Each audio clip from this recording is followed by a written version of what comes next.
Welcome back, everyone. Pompey and Caesar are not having a good time together. They're not playing nice. We have the entirety of the Great Roman Civil War documentary and compiled into this one video.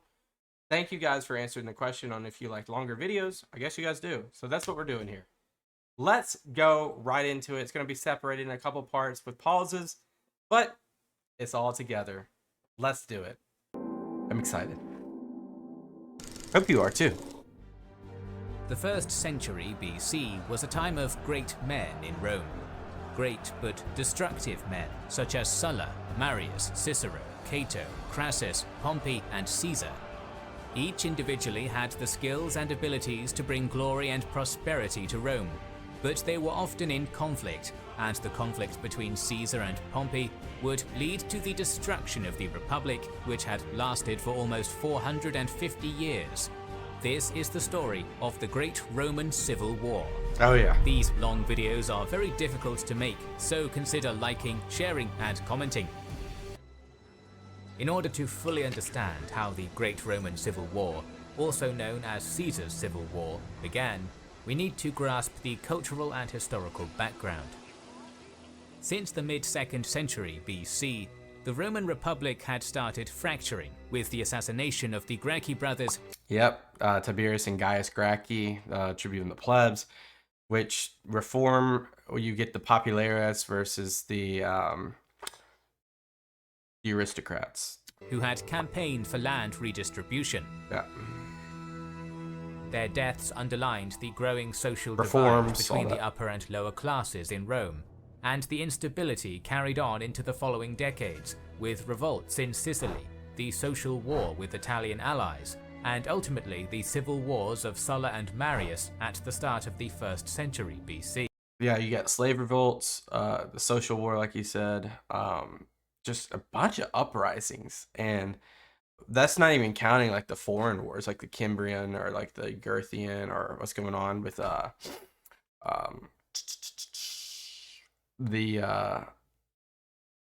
Mithridatic War. All of that stuff's just going on in the background too. It's just always chaotic. Those two showed the political rift between those who believed power came from the plebs, the populares like Marius, and those who believed power came from the Senate, the optimates such as Sulla. Moreover, their war had exposed flaws in the Roman Republican system, proving that politics could be easily subverted through military power. So it's like a democratic republic that cannot understand itself. After his victory, Sulla had, as dictator, introduced legislation to try and stop anyone following in his footsteps. The precedent had already been set. A general could march on Rome, take it by force, and impose his own will on the Republic. If enough soldiers were personally loyal to an individual general, what's stopping? The senators could do little to curtail that man's power. Furthermore, the Republic's constitution, with its numerous checks and balances, was proving to be one of the crucial factors in its destruction.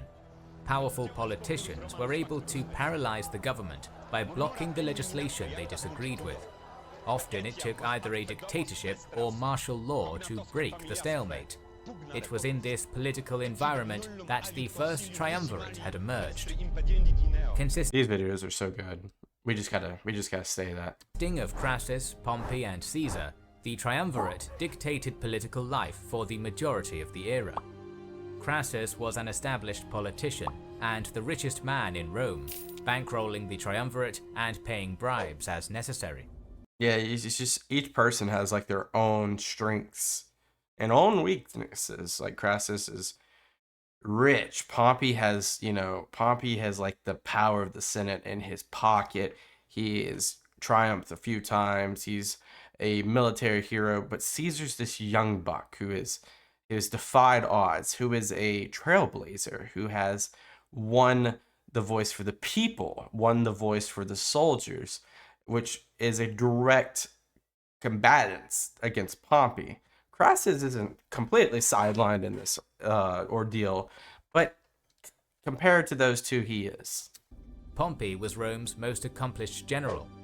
Following the social war, he fought alongside Sulla in his civil war, and later led campaigns in Sicily, Africa, Pontus, and Syria. Mm-hmm. This brought him vast amounts of wealth, numerous political allies, and the loyalty of thousands of veterans. Caesar, at 41 years old, was the youngest and least established of the three. He had held the positions of Quaestor and Aedile, and had shown promise as a praetor in Spain. However, Caesar was Pontifex Maximus, the highest religious official in Rome. Through this office, Caesar had the power to pass divine laws and to postpone elections due to signs from the gods. Which is subjective for some people. Additionally, as one of the leaders of the populares, Caesar had already established himself as a populist and had significant clout with the masses. By 59 BC, the Triumvirate was established. Caesar was already indebted to Crassus, and his alliance with Pompey was solidified by marrying his daughter Julia to Pompey. Though never an official coalition, these three men controlled almost every aspect of the Republic. It's like a retrospective triumvirate. Crassus influenced the Senate and aristocracy, the Optimates, with bribes. Pompey's military prestige effectively gave him control of the veterans and the way they would vote, and Caesar could control the masses. With the support of Pompey and Crassus, Caesar was elected to the consulship in 59 BC, and immediately passed land reform legislation to provide land to Pompey's veterans, and ratified Pompey's eastern conquests.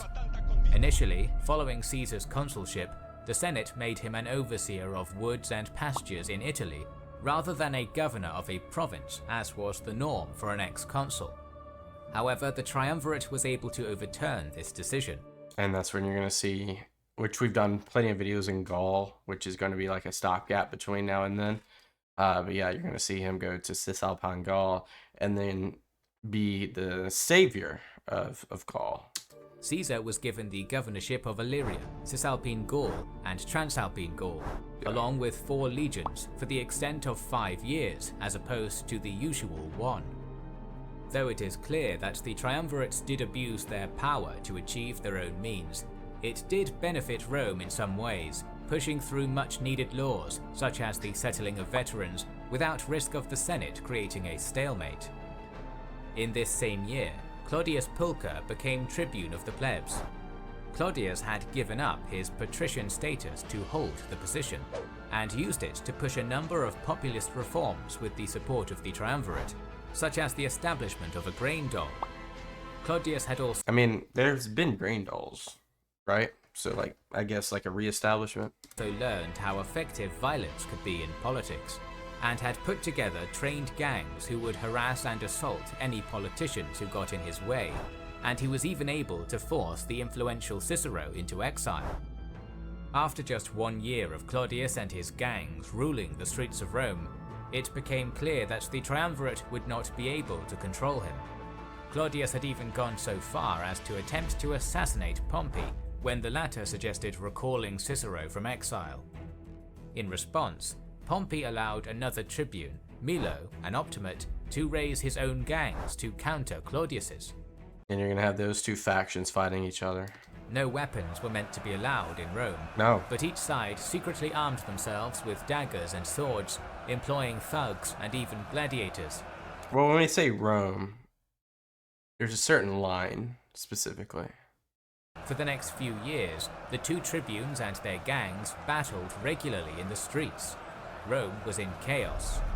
In 56 BC, Pompey and Crassus forced the extension of Caesar's governorship by another 5 years, meaning that his term would now total 10 years, from 59 to 49 BC, while Caesar sent his veterans to Rome to ensure his election to the consulate for the year 55 to 54 BC. However, soon after, the triumvirate began to fracture.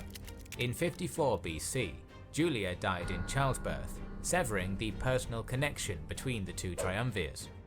In 53 BC, Crassus embarked on his disastrous Parthian campaign, Yeah, horrendous. subsequently dying at the Battle of Carrhae. Yeah. Moreover, the following year, Claudius was killed by Milo. With Claudius dead and the triumvirate broke, Like, look how much happened in just like a couple years right there. Like the triumvirate, like the severance between him and Pompey, Claudius, who was a huge, you know, pestilence for some people in Rome, he's dead. So the Milo faction won that. Crassus, horrendous. Like, this is where the Parthians really get respected because of not just Crassus, but what they did to his men. It was just horrendous. Pompey and Caesar were left as the two most powerful men in Rome. Chaos in the city only increased, as during Claudius's funeral, his supporters started a riot. His body was taken to the Senate house to be burnt on a pyre, and the Senate building itself was destroyed. In desperation, the Senate turned to Pompey. In 52 BC, Pompey was named sole consul and was given extraordinary powers. Was he dictator? Soldiers were marched into the capital, trials held under armed guard, and executions made. This was ruthless but effective, and order was restored. The Senate awarded Pompey with an extended term of governance in Hispania, as well as powers similar to those that Caesar held in Gaul. Pompey decided to leave the governance of his provinces to lieutenants. His quelling of the riots had brought him the adoration of the Senate and Optimates, and he was not willing to give up such power and influence by leaving Rome. That's where you're like, who started this? I kind of think Pompey did. The Senate had their own ambitions. With Claudius dead, Caesar was left as the leader of the populares. Cato and other senators were becoming increasingly worried that Caesar might choose to exploit his popularity and march on Rome. He basically manifested it. He was, in the Senate's mind, a threat to the Republic. The more this was said, the more Pompey agreed. Yeah. When the Triumvirate was first formed, Pompey had little to fear from Caesar. However, Caesar's Gallic wars allowed him to accumulate wealth, popularity with the masses, and a core of loyal, battle-hardened veterans. Basically, they're competitive against each other about power. And Pompey believes that he is a Marius. He believes that he is the de facto emperor. It's not an emperorship at all, but he's like the de facto ruler of Rome by way of voice, by way of power, by way of virtue. But then you have the Pontifex Maximus over here. You have the de facto Gaul leader of the Gauls at this point over here, just rampant in terms of popularity.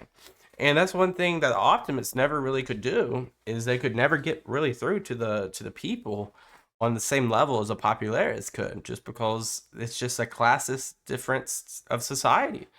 So, given all that, Pompey's looking over his shoulder. He's like, my position is threatened. What happens when Caesar wants what I got? Well, he's already got all these pieces of the puzzle. All he needs is the army to march with him, and he's gonna have it all. So that's where it begins. Caesar had grown his army to around 10 legions, approximately 50,000 men. And that's where people are like, you don't need that many men. Huh? More than double what he had originally been assigned. Moreover, the majority of these legions had been raised by Caesar personally, led by Caesar in battle, and thus would undoubtedly be loyal to him. It had taken Sulla only 6 legions to march on Rome, and there was every chance that Caesar could do the same. As a result, the Senate, and in particular the prominent Cato the Younger, began rallying an anti-Caesar alliance in the Senate, mainly consisting of Optimates. With Pompey and Caesar already positioned to confront each other as the two most powerful men in Rome, the Senate turned to Pompey to lead the Optimates and remove Caesar as a threat. Caesar was simply too powerful. His army was too large to be confronted head-on, and his popularity was too great for him to be defeated in an election. At this time in 52 BC, Caesar was still governor of Gaul, and had applied to run for the office of consul in absentia for the year 48 BC. Basically, running from consul not in Rome. His term of governor ending at the end of 49 BC. Because there's usually a 10-year gap. With 52 BC being such a chaotic year with riots in Rome, Caesar's application had been allowed with little thought, but now presented a problem. holding the office of governor or consul gave Caesar legal immunity.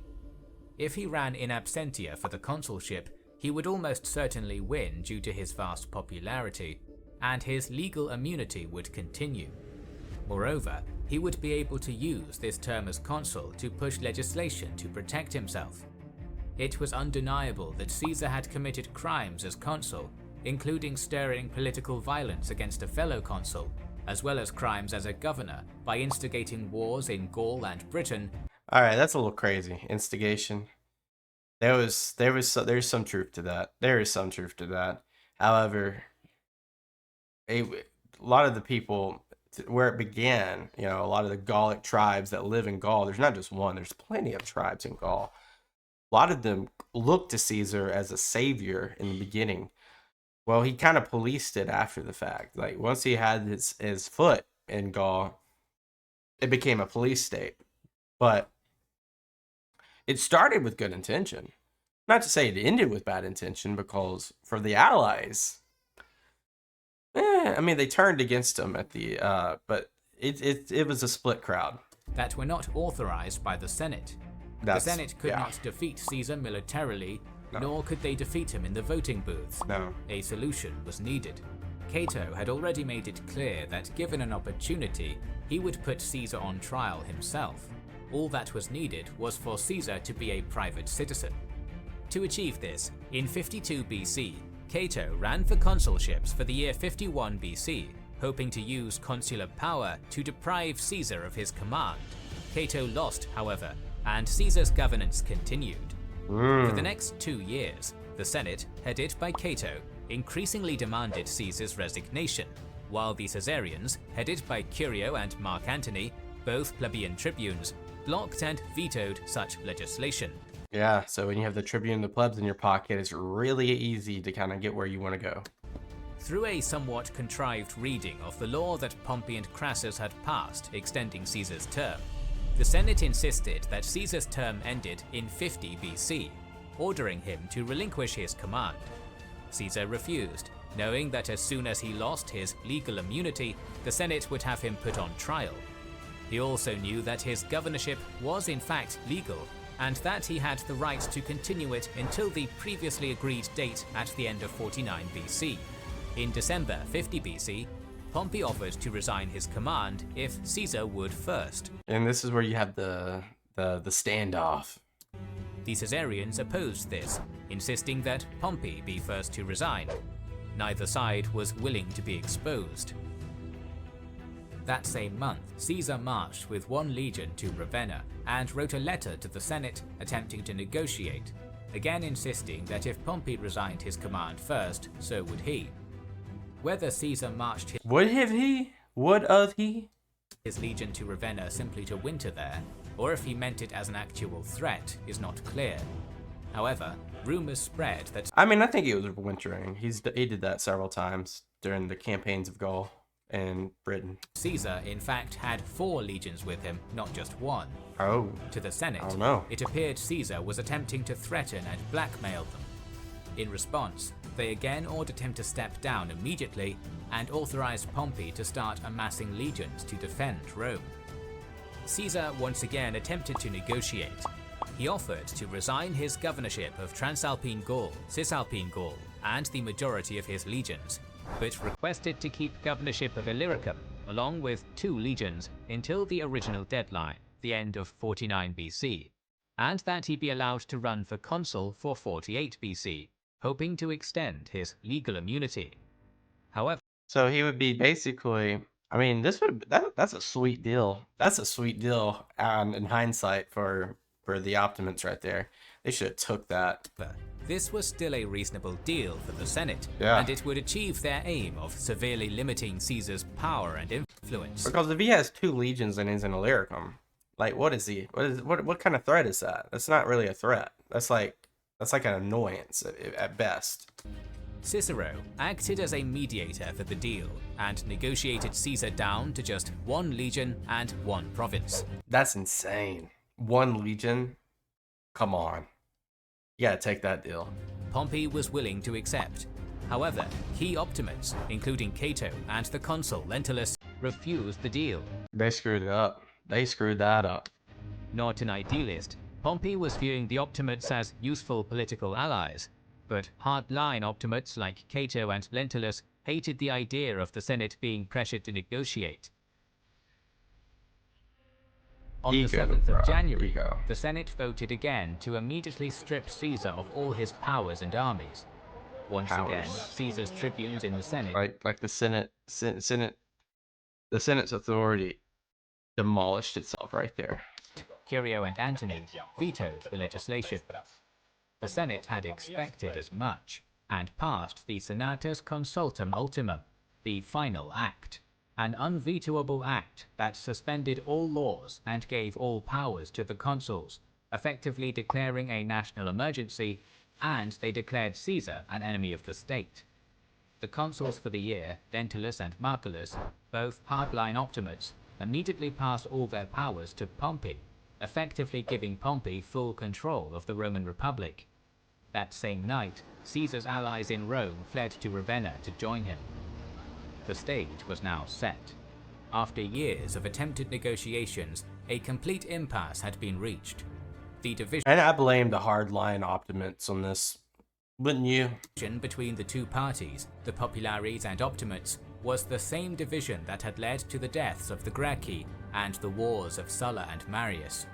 The Populares largely consisted of younger men from less established families, such as Mark Antony, Trebonius, and Curio, or lesser members of noble families, such as Decimus Brutus. The Pompeian Optimates, on the other hand, were mainly aristocrats of noble families, including Pompey's two sons, Gnaeus and Sextus, Ahenobarbus, Metellus Scipio, a descendant of the famous Scipio Africanus, Cato the Younger, and Cicero. The societal rift between these two groups, which had first become apparent almost 100 years ago with the deaths of the Gracchi, was about to plunge the Republic into chaos once again. On the 10th of January, 49 BC, Caesar left Ravenna with the 13th Legion and his allies from Rome. They halted at a small river that marked the border of the province of Italy, the Rubicon. It was forbidden for any general to cross this boundary with arms or an army. To do so would be a clear declaration of war. Caesar spent a long time weighing his options. Caesar's own family had been persecuted and hunted in the aftermath of Sulla's civil war, and he knew well how destructive such wars were. However, yeah, it's just like, once you do this, there's no going back. He also knew that if he disbanded his army, he would likely be exiled or executed. So he's kind of like pushed in a corner, like he's got to fight for his life. After almost a day's deliberation, Caesar made his choice. Alia iacta est, the die is cast. The great Roman civil war had begun. The game has begun. Here we go. Following the crossing, Caesar had moved with his telltale swiftness and quickly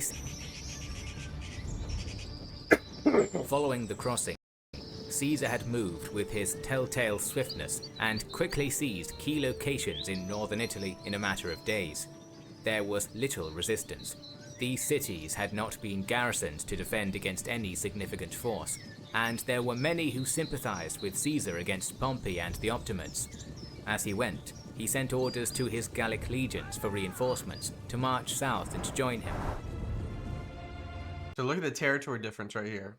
Caesar's just Gaul, Cisalpine Gaul, Illyricum, his territory, but the rest of it is Pompey.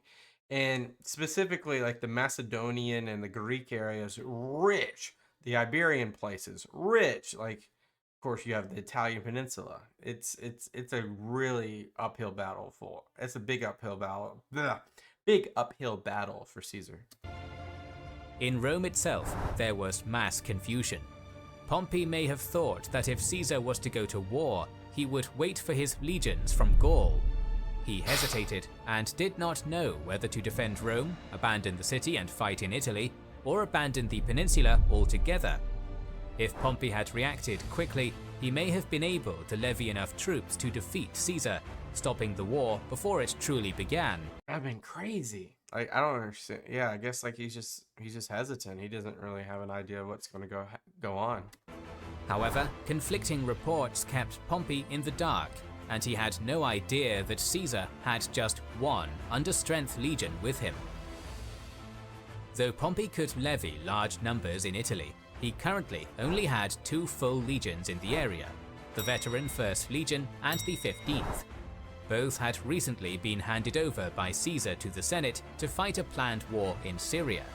The first, having been raised by Pompey, could be trusted to fight on his behalf, but the 15th was raised by Caesar, and its loyalty was questionable. Most of Pompey's best legions were abroad in either Hispania or the east. Pompey knew he could not risk being trapped or forced into a battle he wasn't prepared for. He had the resources of the Republic at his disposal and could afford to fight a prolonged war. As a result, Pompey made the difficult decision to abandon Rome. With him went the majority of the Senate. Yeah, the majority of the Senate, which of course are the optimates at large. But I'm not sure if any populares flew with them. Including the 2 consuls. Plutarch wrote that many Romans considered wherever Pompey went as their country. Cassius Dio gives a much more divisive picture of the Roman mentality, saying that in doing this, Pompey had made an enemy of his supporters. Moreover, in the rush to evacuate the city, And not everyone can leave, right? Maybe just the wealthy at this point. the treasury of Rome and the temple treasures were abandoned. For Caesar, this was ideal. With the city and treasure undefended, he was content to bypass it and claim it later, focusing instead on trying to catch Pompey, and capturing other cities in Italy to cut off support for the Pompeians and rally more men to his cause. Despite this fortuitous start, Caesar also suffered a blow in these early stages of the war. When the final act had been passed by the Senate, the majority of Caesar's supporters in Rome, including Mark Antony and Curio, had fled to join their general. Right? However, one of Caesar's lieutenants was not so. That's right, Labienus. Labienus, his second in command. He's going to do the unthinkable and side with the state. Eager to abandon the Senate's cause, Labienus. Labienus was still in Gaul when Caesar crossed the Rubicon, and it's likely that Caesar would have wanted Labienus to march his Gallic legions to Italy and join the fight with him there. Instead, Labienus disavowed Caesar, promising his allegiance to the Senate and fleeing Gaul with a personal bodyguard to join Pompey. This was a And it's conflicting to me if this was more about loyalty or survival. And what I mean by that is you can obviously have both, but in loyalty, you do things in sense of morals. You do things in sense of duty. In survival, you do things in sense of survival, right? You're trying to go to the next day. So did he foresee a Pompeian victory in this and he did not want to be on the losing side? Or was he just that loyal? Probably a mix of both. blow to Caesar personally and militarily, as Labienus was Caesar's right-hand man and a highly capable general who was familiar with his tactics and comparable even to both Pompey and Caesar. Especially he was there for like the entirety of his Gallic campaigns. Despite Labienus fleeing Gaul, Caesar's legions still followed their orders to move towards Italy. 2 of the closest legions, the 8th and 12th, were already beginning to cross into Italy to support their general. As Caesar continued his push south, Pompey began to rally the defences around Capua and raise an army in the south. He still had the veteran 1st Legion. The 15th Legion had remained loyal to him, and he had ordered many cities to raise levies against Caesar, quickly building his numbers. However, one man, Domitius Ahenobarbus, decided to take the initiative against Caesar. Oh yeah, this guy's like a thorn in his side. I remember this guy. This guy's gonna be a thorn in his side for a little bit.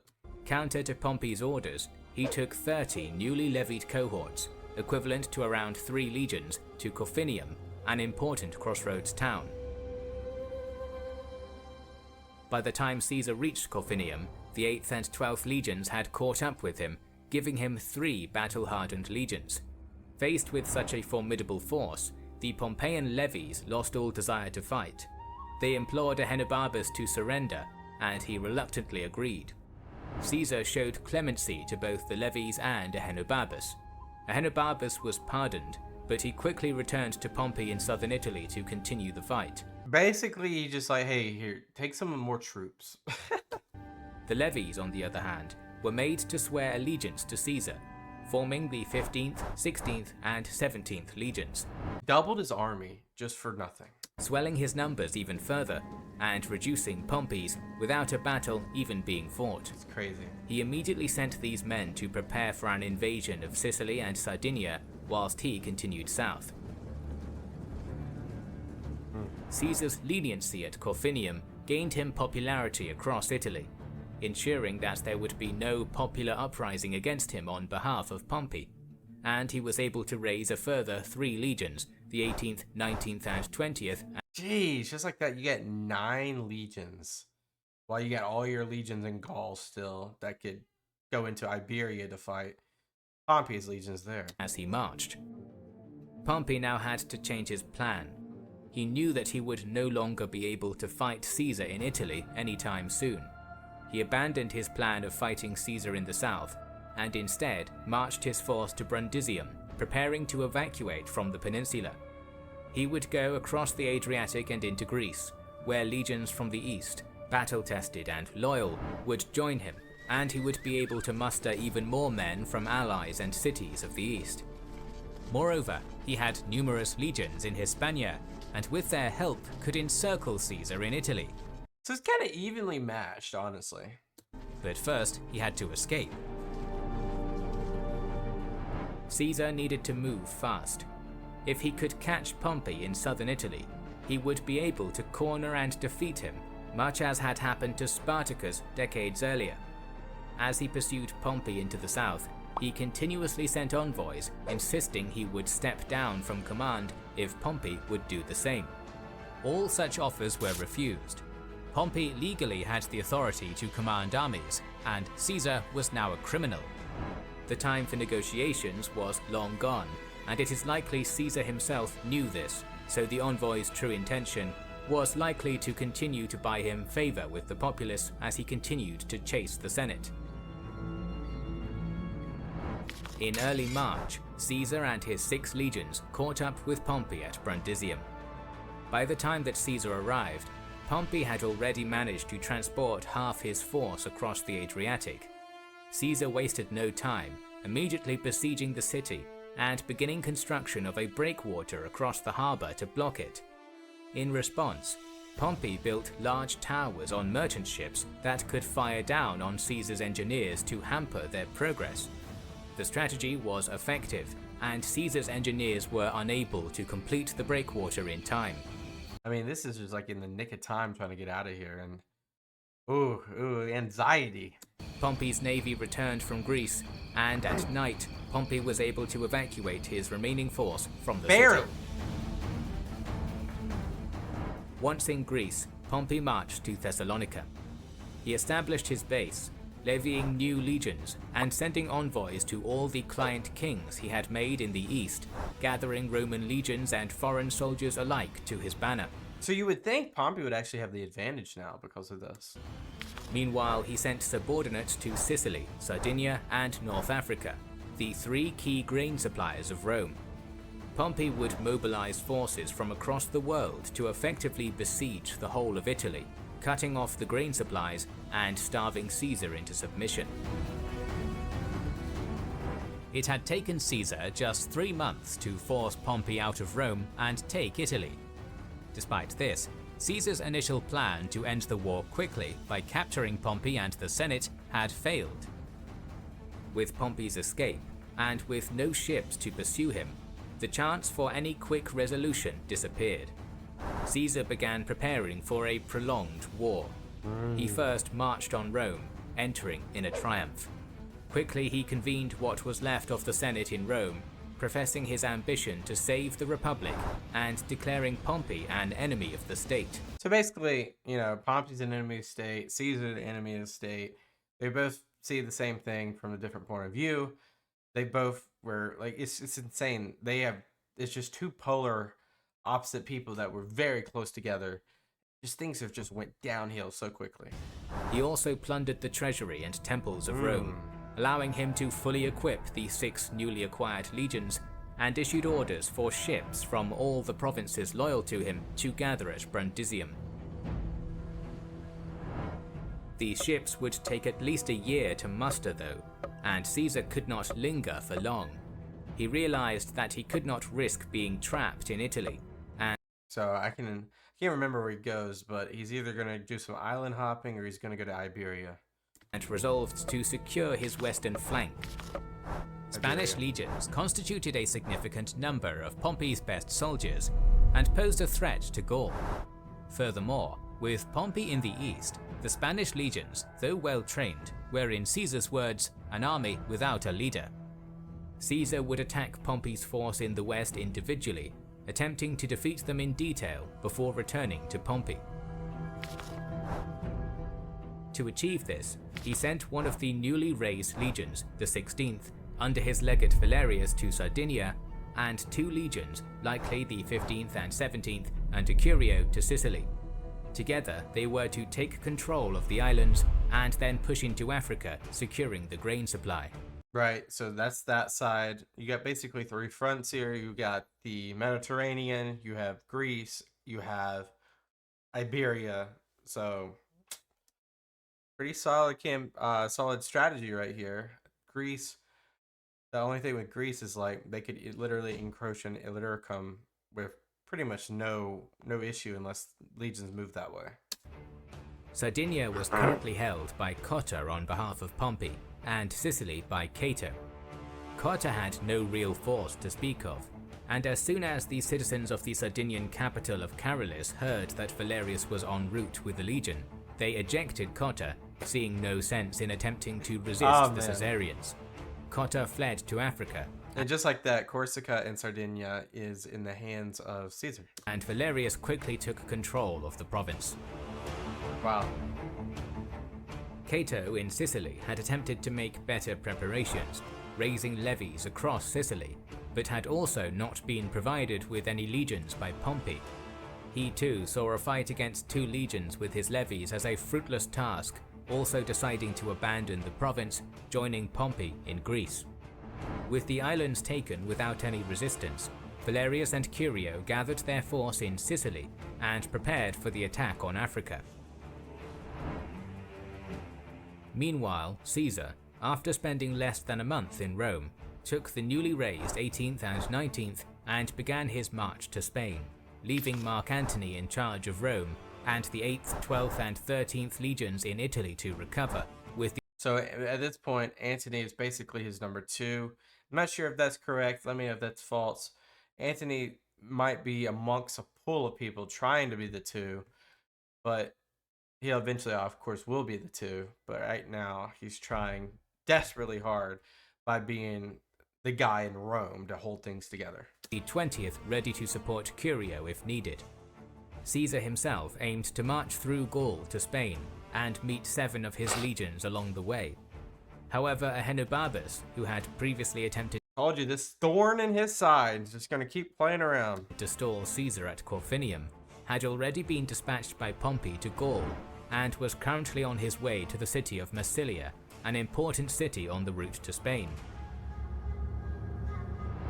Caesar arrived at the city before Ahenobarbus, sometime in early April, but found the gates already closed and the Massilians preparing their defences, calling on local tribes for help and collecting in grain. Caesar attempted to negotiate with the Massilians, who, perhaps stalling for time, stated their neutrality in the war. However, once Ahenobarbus did arrive, they became more proactive, attacking nearby shipping in order to bolster their supplies. Not very neutral of you. With their force numbering approximately 8,000 men, this could have developed into a prolonged siege, something Caesar simply did not have the time for. He needed to be in Spain, not bogged down in a siege in Gaul.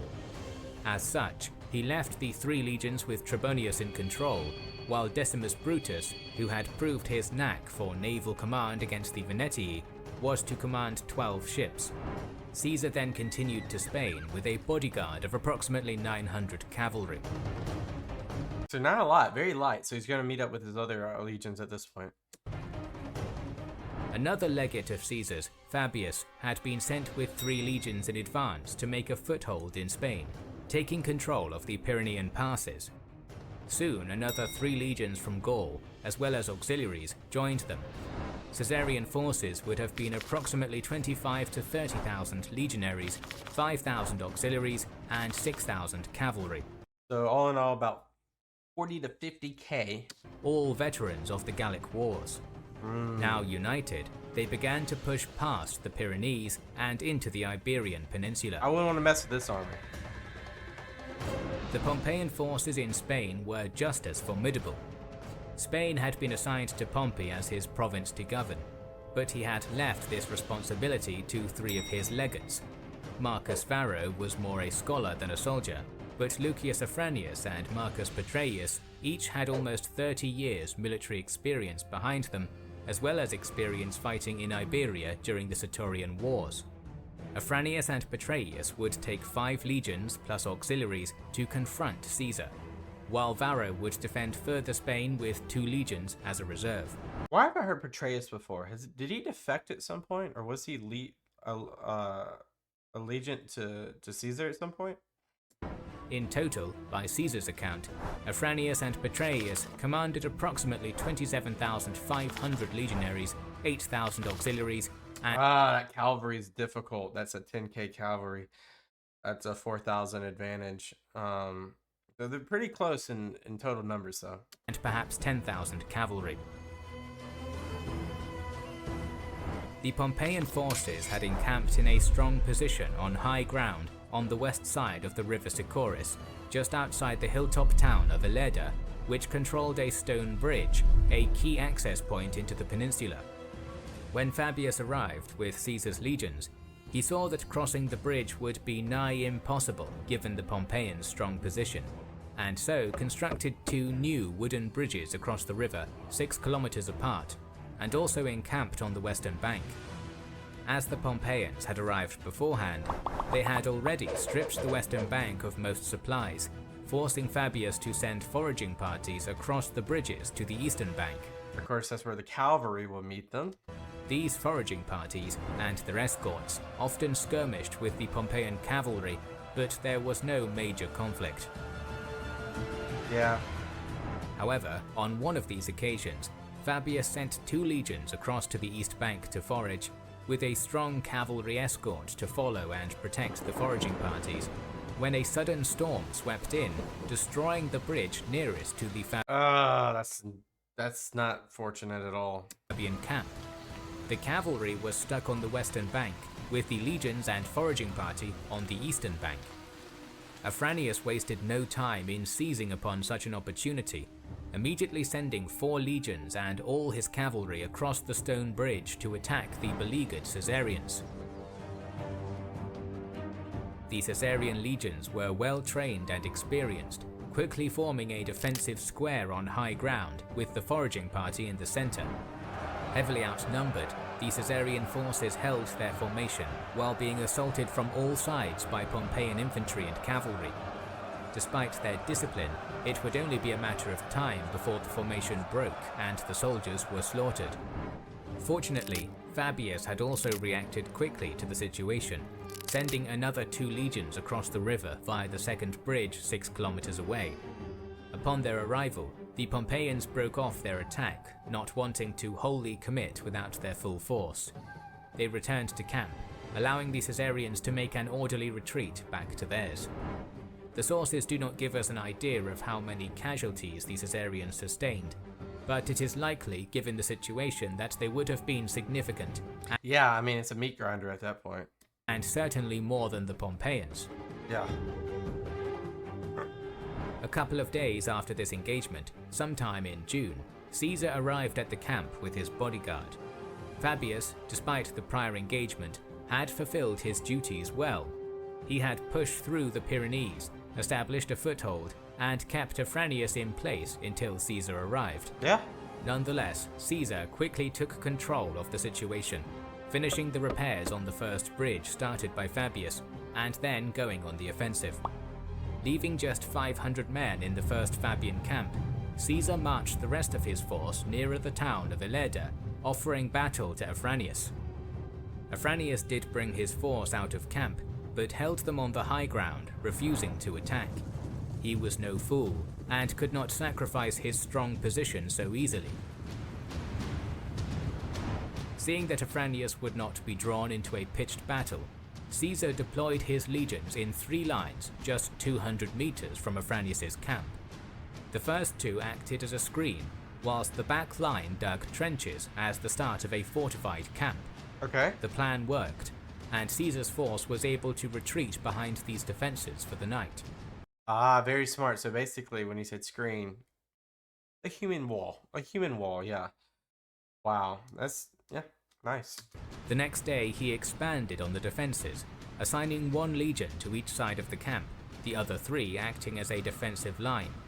Afranius tried to use his force to harass the workers, but Caesar's 3 defensive legions were able to prevent them from doing any real damage. With the camp now fully fortified, Caesar ordered the 500 men and baggage from the Fabian camp to join him in the new camp. Caesar soon noted a mound between Afranius's camp and Ilerda, and determined to take and fortify it, thereby cutting off Afranius from the supplies in the town.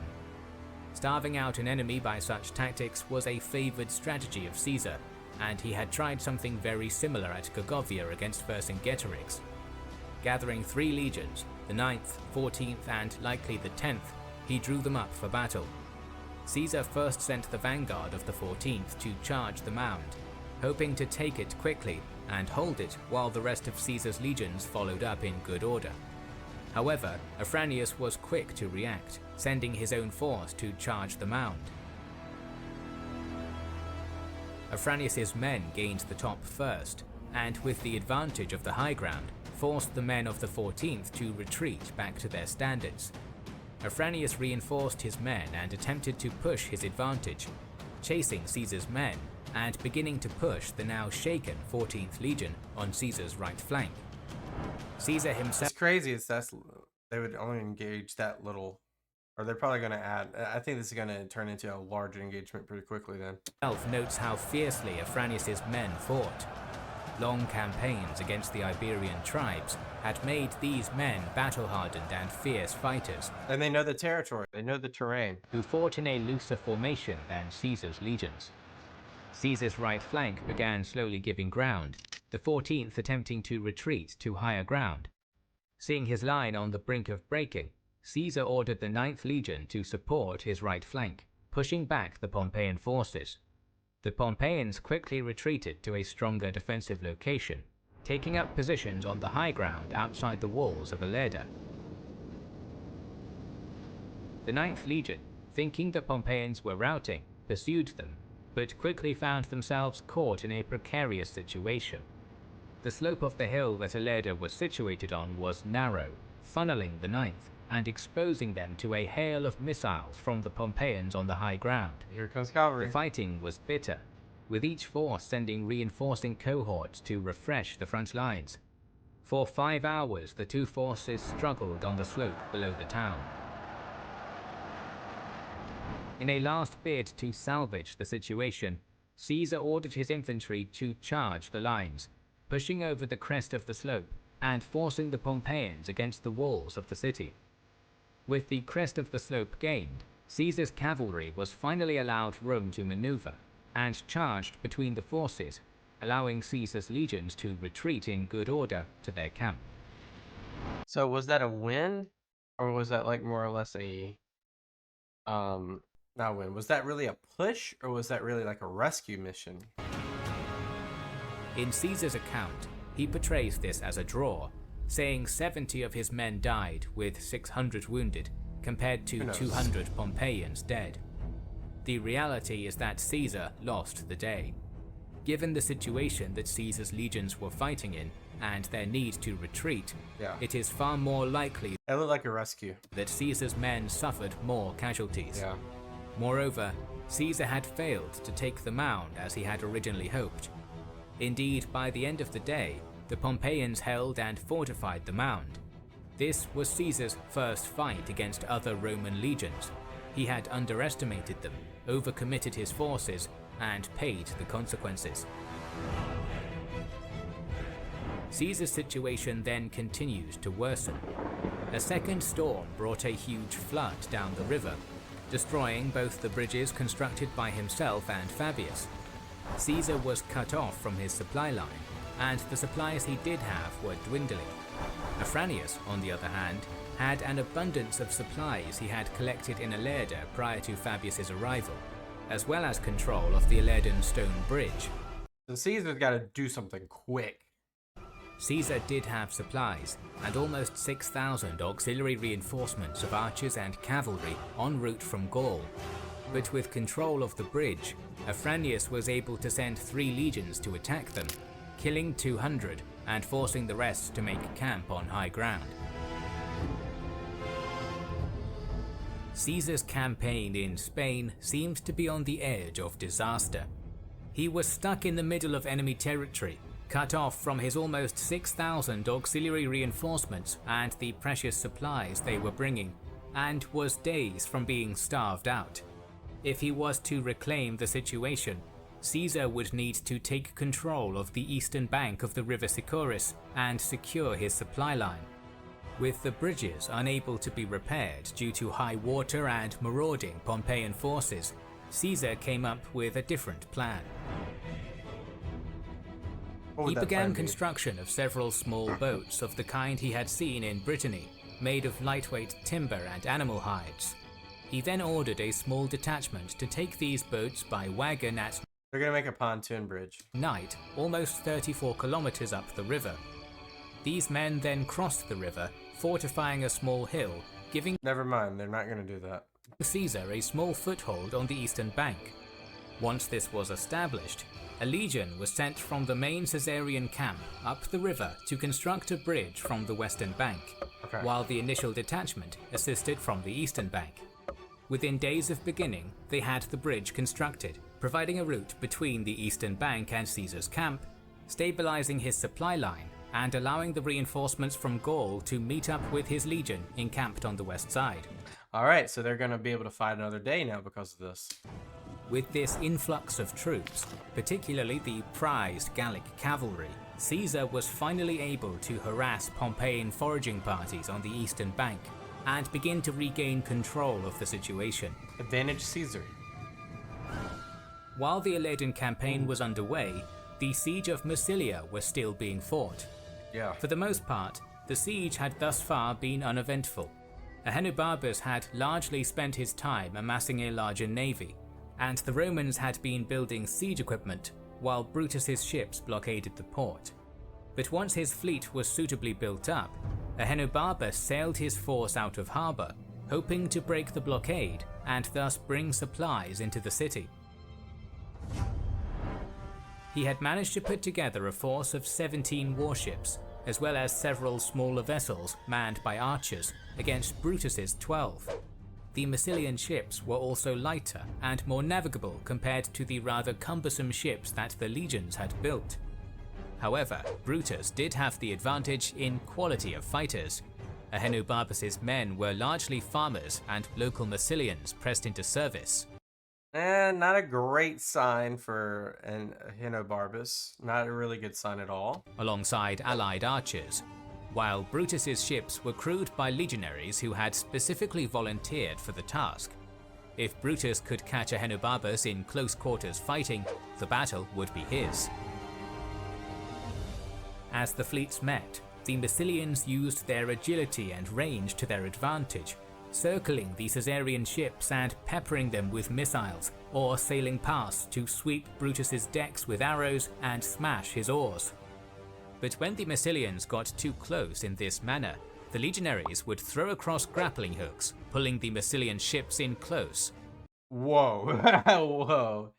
This is like Syracusan tactics over here. Holding them fast and boarding them. In these situations, the legions had a clear advantage. Their heavy armor and training allowed them to cut through the Massilians on board, on occasion even boarding 2 Massilian ships at once, one on either side. Though Caesar notes the bravery of the Massilians, they were simply not equipped to fight hand to hand with legionnaires like this.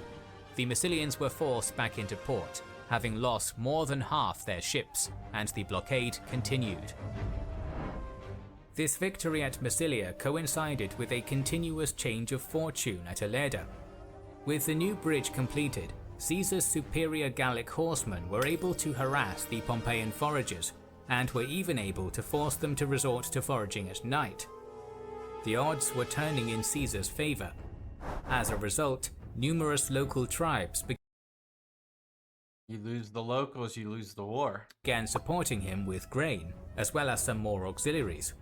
Seeking to apply even more pressure to Afranius, he began construction of a number of ditches to divert the river Sicoris and create a ford close to his camp, which would allow even more of his men easy access to the eastern bank, rather than taking the circuitous route to the bridge up the river, thus completely removing the Pompeians' chances of foraging.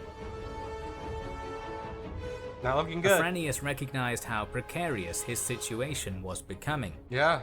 Running out of food, and with local tribes pledging allegiance to Caesar threatening to surround his position, he decided to make a tactical withdrawal to further Spain to continue the fight on his own terms, with the advantage of Varro's 2 extra legions. So they're gonna abandon Ilerda. Afranius ordered a few ships on the river Ebro to construct a pontoon bridge 30 miles to the south, providing an escape route. At the same time, Afranius ordered 2 legions across the stone bridge to the eastern bank, establishing a fortified position in preparation for the evacuation of the rest of the army. When Caesar learned of this, he saw his opportunity to catch Afranius. He ordered his men to work day and night on the riverworks, managing to lower the water level enough to move his cavalry across the Sicoris to try and harass the Pompeians. However, the Pompeian legions had been quick and were already dug in, leaving little for the cavalry to do. Afranius then moved his full force across the Sicoris into the new camp, leaving just 2 auxiliary cohorts to garrison Ilerda itself. That city's going to fall. In the early hours of the following morning, Afranius and Petreius began moving their entire army out of camp and to the south, heading towards the Ebro and the pontoon bridge. Caesar needed to act fast. If the Pompeians could reach the pontoon bridge, they would be able to escape to further Spain, merging with Varro's legions and prolonging the Spanish campaign. Yeah, doubling the He army. first sent his cavalry to harass the Pompeians, attacking the rear of their column, slowing the Pompeian legions to a crawl as they fended off the attackers. Though the ford was not wholly completed, Caesar ordered pack animals to wade into the river. Imagine you're a donkey and you're told, alright, go wade out there. I don't know what I'm talking. To help slow the current, and marched 5 of his legions across, leaving 1 to guard the camp. Taking these legions, Caesar marched quickly to try and cut off his enemy's escape, and, thanks to the harassment of the Caesarian cavalry, by mid-afternoon his army had caught up with the Pompeian legions. Both armies were now camped on the eastern bank, the Pompeians slightly further south than the Caesarians. Scouts for both sides reported that the only way south to the Ebro was through the mountain passes, just under 8 kilometers away. I remember my history. They're going to take that pass. Whoever controlled these passes would easily be able to defend them from the other, and a brief standoff ensued. Afranius did not want to risk attempting to march his army through the narrow defiles with Caesar pursuing him, and Caesar did not want to try and force a way through the Pompeians to the mountains. Afranius did consider attempting a night march to the mountains, but decided that, with Caesar's cavalry patrolling the area at night, they would quickly be found out. Night battles were extremely risky and difficult, and so Afranius decided that it was better instead to attempt a fighting retreat the next day. Caesar, meanwhile, had also concocted a plan. At first light, he feigned a withdrawal to the Sicoris and Ilerda, then rapidly changed direction, marching quickly for the mountains. Seeing this maneuver, the Pompeians immediately broke camp, racing towards the mountain passes. The Caesarian route was a harder march, with the terrain slowing down the legions. And then you get cavalry in the back harassing you the whole way. But the Pompeian forces found themselves constantly harassed by Caesar's cavalry, and this proved once again to be the difference. It's already over. Look at the positioning. It's already over. Caesar reached the passes first, drawing his army into a line, cutting off the Pompeian escape. Afranius tried sending light auxiliaries to quickly seize high ground ahead of his main force, but the Caesarian cavalry was quickly able to surround them, and without support, they were easily cut down. It's over. With his opportunity to escape cut off, Afranius saw little choice but to encamp on a small hill and contemplate his next move. Caesar was happy to let him do so, and saw no point in risking the lives of his men in another battle. With the road south now blocked, it would only be a matter of time before Afranius ran out of food and water. The Pompeians could try and retreat back to Ilerda, but Caesar's legion left in the camp would be able to cross the ford and block the stone bridge. Yeah, it's not really much you can do here, is there? Whilst Caesar's main force could attack them from behind. If the Pompeians stayed, they would eventually run out of supplies. If they retreated, they would be caught in a pincer. Now do something. Caesar fortified his position, setting up outposts in the mountains, and awaited his enemy's next move. Afranius' priority was to secure his water supply. He had sent men to the river to gather water, but they had faced constant harassment from the Caesarian cavalry. In response, his legions had built a rampart from his camp to the river, allowing his men to collect water from behind the defences, bringing the fighting to a pause. As the Caesarian troops also Beautiful illustrations, as always.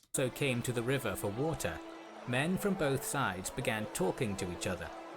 Caesar's legions contained many Iberians, and they began to ask the Pompeian legions about family, friends, and discuss the politics of the war. No, the soldiers are talking. You know what that means, defection. Friends and acquaintances from both sides met, bringing them back to their camps to drink and reconnect. Some of Afranius' Spanish allies, and even some officers, went over to Caesar's camp to speak with Caesar personally. Caesar attributes these actions to his not having committed to a full-pitched battle the day prior, and that the Pompeians saw this as an act of leniency. Mercy. While this might be true to an extent, the main motivator was more likely that the Pompeian forces understood the situation they were in. It was only a matter of time before they would be starved into defeat, and they were losing the will to fight. Afranius did little to quell such stirrings. It seems that he too had lost the desire to continue the battle. Petreius, however, had not. To restore discipline in the camp, he demanded oaths of loyalty from Afranius and the entire army, and then ordered any Caesarian soldier found in the camp to be executed. There had been a brief moment of peace in the chaos of the civil war, where men who just the day before had been fighting each other had come together in peace. But now the peace was broken. The soldiers returned to their respective camps and prepared once again for battle.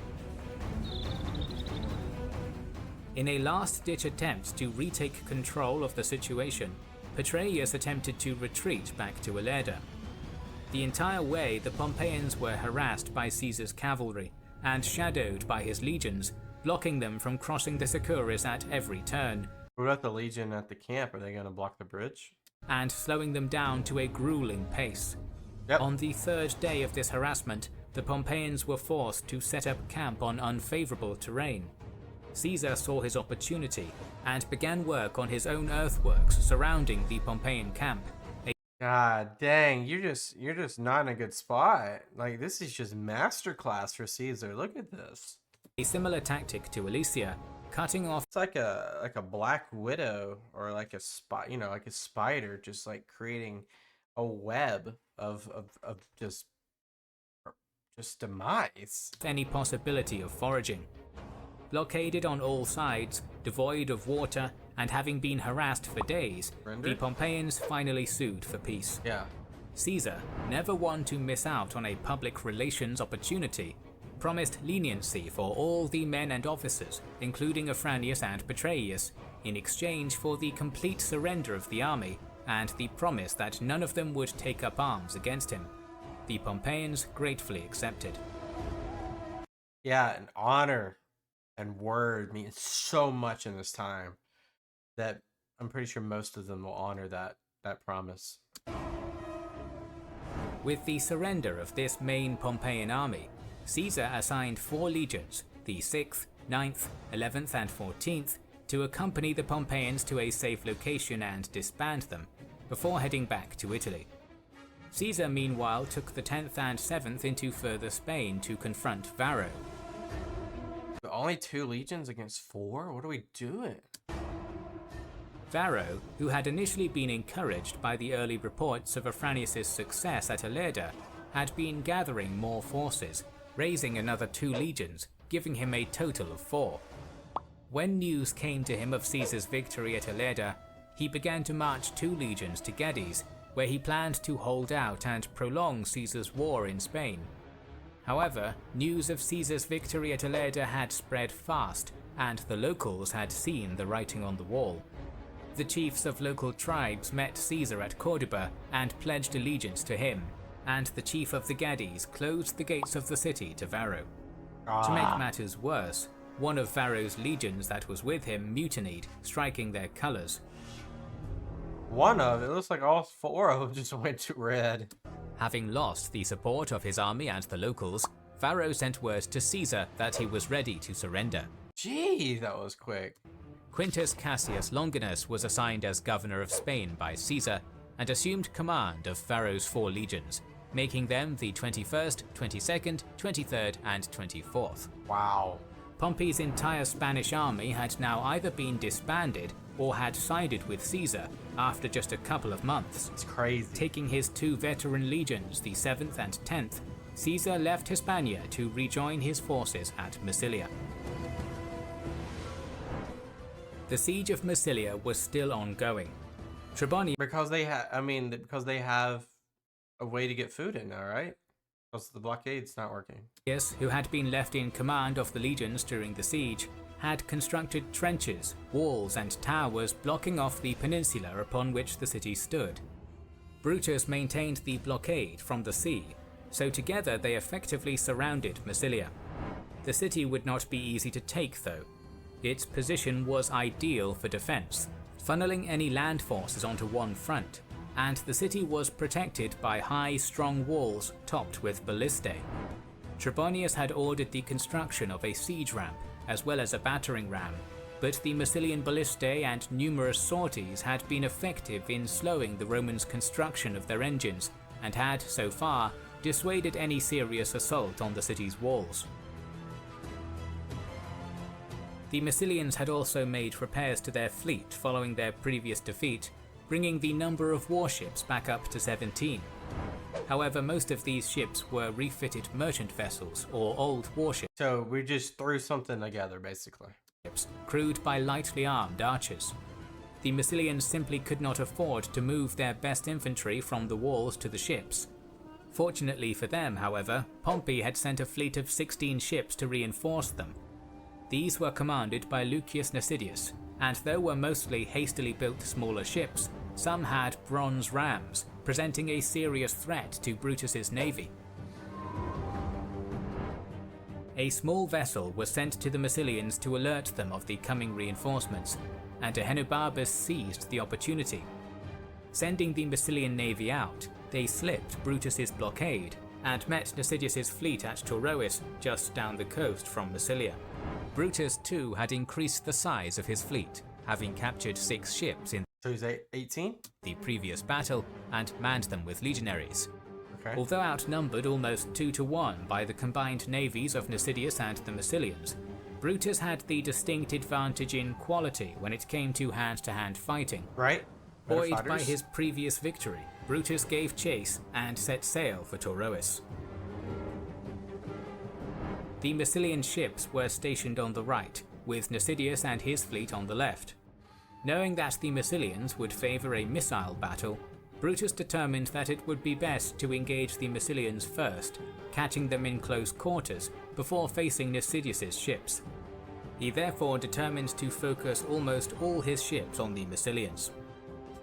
Almost? You mean all of them? As they had done previously, the Massilians attempted to use their agility and superior seamanship to outmaneuver and separate Brutus's ships. This was an effective tactic, and when they could separate a Caesarian ship, they would pepper it with javelins and arrows, inflicting numerous casualties. However, once again, whenever they drifted too close, Dang! Once again! Brutus's men would cast their grappling hooks, pulling their foes close and boarding them. Once boarded, despite the bravery and determination of the Massilians and their allies, they were simply outclassed by Roman discipline and weaponry and were butchered on the decks.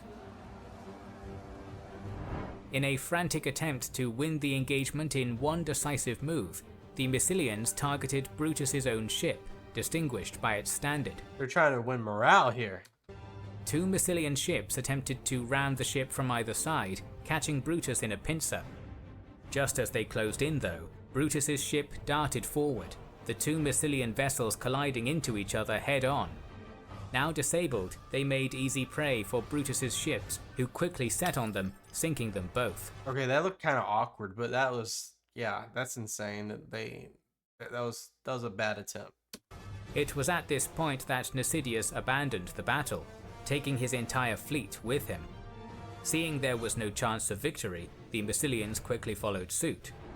Brutus had won without losing a single ship and sustaining only light casualties, while the Massilians lost a total of 9 ships, 5 sunk and 4 captured. Y'all don't have a navy now to defend the city. It is unknown why Nasidius did not commit his men. Probably because he didn't want to die, and he didn't want his men to die. Caesar blames it on cowardice. Yeah. However, given that he and the fleet sailed to Spain immediately following the battle, it is possible that Nasidius, upon seeing the Massilians being decimated by Brutus's men, thought it better to pick a later engagement where the odds would be more in his favour. Okay. Whatever the reason, he had not lost a man, never having engaged in the battle. We'll go with that. For now. The remainder of the Massilian fleet limped back to its home port and would not emerge from it again. Caesar was consistently complimentary of the Massilians who manned their ships, most only being citizens wanting to fight for their city, and he admired their bravery and determination. Another PR opportunity here. Against the skill and heavy arms of Roman legionaries, however, they simply did not stand a chance. No. With the naval battle won, the Romans turned in earnest to the land assault. A way was needed to assault the walls without risk of missile fire, and without risk of the siege engines being burnt during a sortie. As such, Trebonius began work on a huge tower. The tower was 9 meters each way, with walls almost 2 meters thick of brick and clay. The Romans built the first layer of this tower, topping it with a lid with long screens attached to the sides. They then used screws and levers to raise this lid, the screens hanging down to cover the gap between lid and wall, and would then build the wall up to the height of the lid. Are they did they fireproof this basically? I don't know. I don't know how they would. I mean, I guess it'd be pretty easy to burn, but it looks like it's fireproof too. They continued this process until the tower was 6 stories, building in shooting platforms for archers and ballistae as they did, allowing their men to fire down on the enemies on the wall. With this completed, Trebonius's men next began work on a 20-meter long gallery, starting from the base of the tower, which provided protection. In effect, this was almost like a huge covered sledge. It could be pushed forward and backward, and was topped by a sloped roof covered in tiles and clay to prevent They are really good engineers over there. it being burnt down. When it was completed, it was pushed forward from the base of the Roman tower to the base of a tower in the Massilian wall. Under this protection, legionary engineers began the work of undermining the Massilian tower, removing bricks with crowbar and chisel. The Massilians attempted to throw rocks and pitch down onto the engineers, but the Roman defences proved sturdy and the men were protected. In due time, the undermining began to pay off. The Massilian wall began to crumble and tilt. The Massilians quickly came out of the city. Ooh, that's risky. They acknowledged that Trebonius had now won the siege, Oh. realizing that as soon as their tower collapsed, the legions would flood the city. They requested a truce, asking if they could await Caesar's arrival to negotiate with him personally. Oh no. Caesar is one that will honor something like this. I don't know about this guy. Trebonius, seeing little reason in risking his men's life, accepted, and the legions pulled back from the walls to wait for Caesar.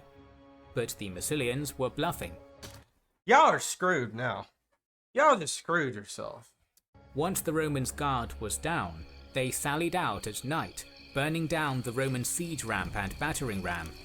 Though Trebonius and his men quickly caught on to what was happening and tried to fight back the sortie, missiles from the Massilian walls prevented them from doing so effectively. The Massilians... Okay, so y'all allowed this to happen. Well, I mean, look, like, think about it. In good faith, these are potential citizens. I don't know, man. I would decimate the whole city for that one. Were even able to set fire to the Roman tower from the inside, as well as the gallery, destroying months of work in a single night. However, this was only a small success for the Massilians. The siege had been going on now for 4.5 months. With their navy destroyed, they had no means of bringing in fresh supplies into the city. No. The supplies they did have were running low, and disease had begun to spread among the populace.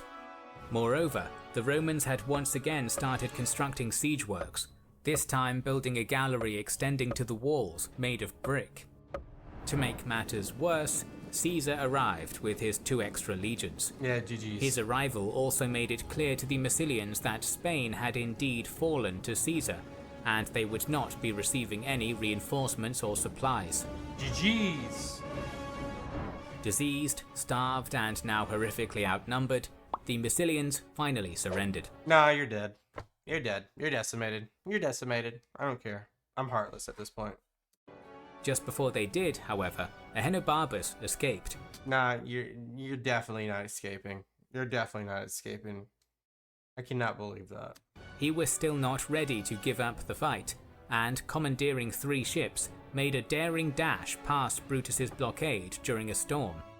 Brutus's ships pursued, catching 2, but the one Ahenobarbus was on slipped away in the storm. Wow, that's so crazy. It's like a Cleopatra getaway. He would live to fight another day. Sadly. Caesar left the 18th and 19th legions to garrison the city, while he marched to Italy with the 5th, 7th and 10th to rejoin his main army. In 7 months, Caesar had chased Pompey from Italy, secured his western flank, disbanded 5 of Pompey's legions, and absorbed a further 4. So far, the war was going very much in Caesar's favour. But this was still just the start. Ahenobarbus had managed to escape to Greece to rejoin Pompey, and was soon followed by Varro, Afranius and Petreius, despite the latter two's oath to Caesar. Pompey was amassing a vast army in Greece, and he still held the lucrative territories in the east, as well as the important grain hub of North Africa. And that's where we'll pause right now. We're going to pick it up after this.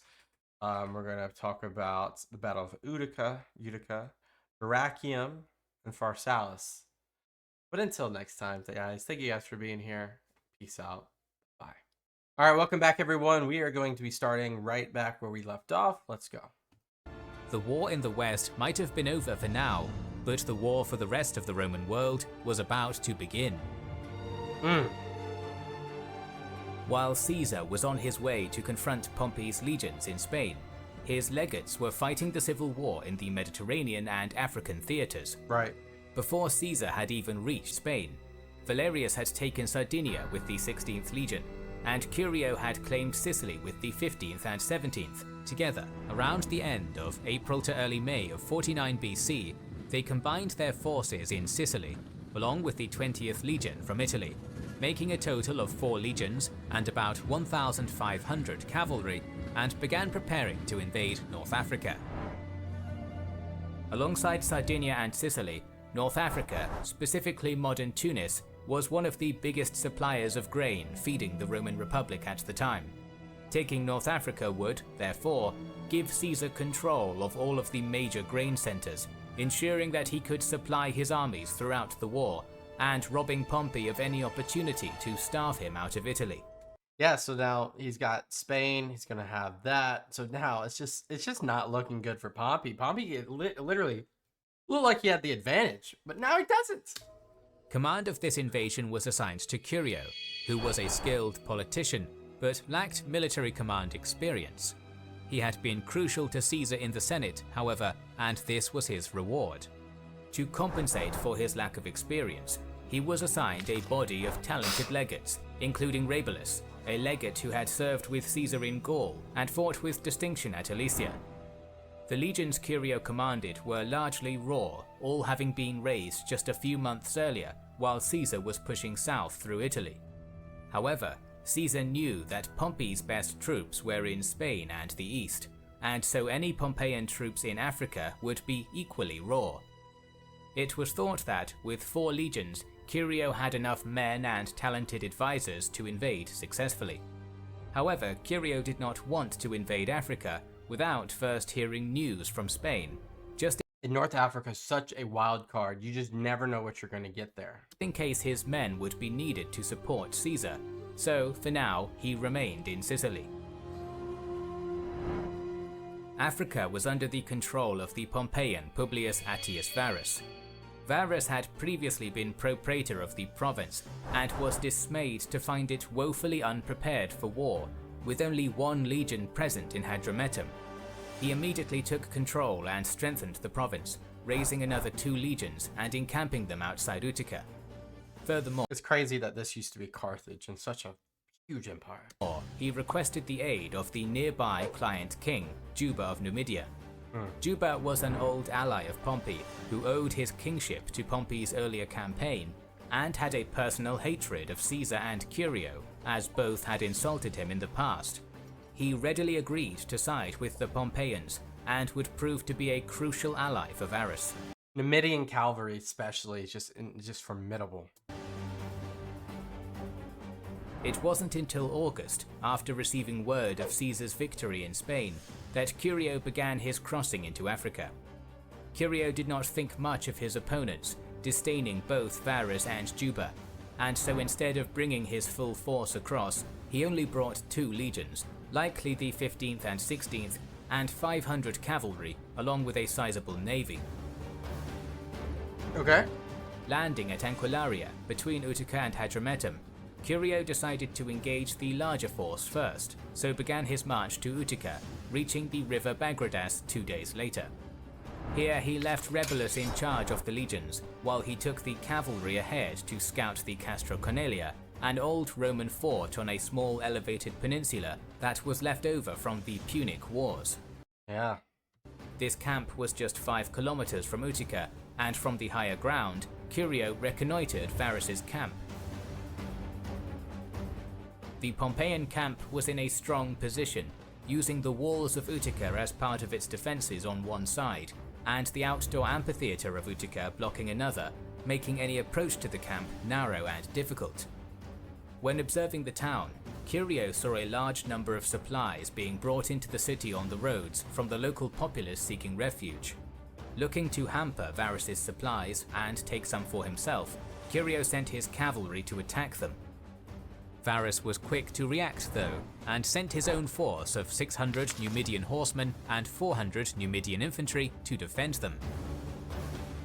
The Numidian cavalry, which had raced ahead of the infantry, clashed with the Roman horse first, but the Numidians were lightly armed and best accustomed to skirmishing rather than melee fighting. Curio's men were able to inflict significant casualties. Wow.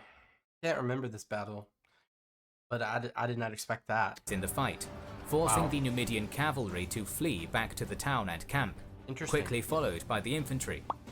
Traders and their goods were seized by Curio and taken back to the Castra Cornelia, which he planned to use as his main base for the invasion. Meanwhile, Curio's navy had moved into position outside the port of Utica, which harbored possibly as many as 200 merchant ships with no military ships for protection. Curio sent a proclamation declaring that any merchant ship that did not transfer their supplies to would be sunk or seized. The Castra Cornelia would be treated as an enemy and boarded by his navy. Ooh. With no naval protection, the merchants saw little choice and sailed their goods to the Castra Cornelia, providing the Caesarians with a further abundance of supplies. Like, imagine being the Pompeian faction here. That is embarrassing. Curio's campaign was off to a good start. Leaving a small force in the Castra Cornelia to guard the supplies, he returned to his troops at the Begradas with news of his achievements, where they recognized him as Imperator.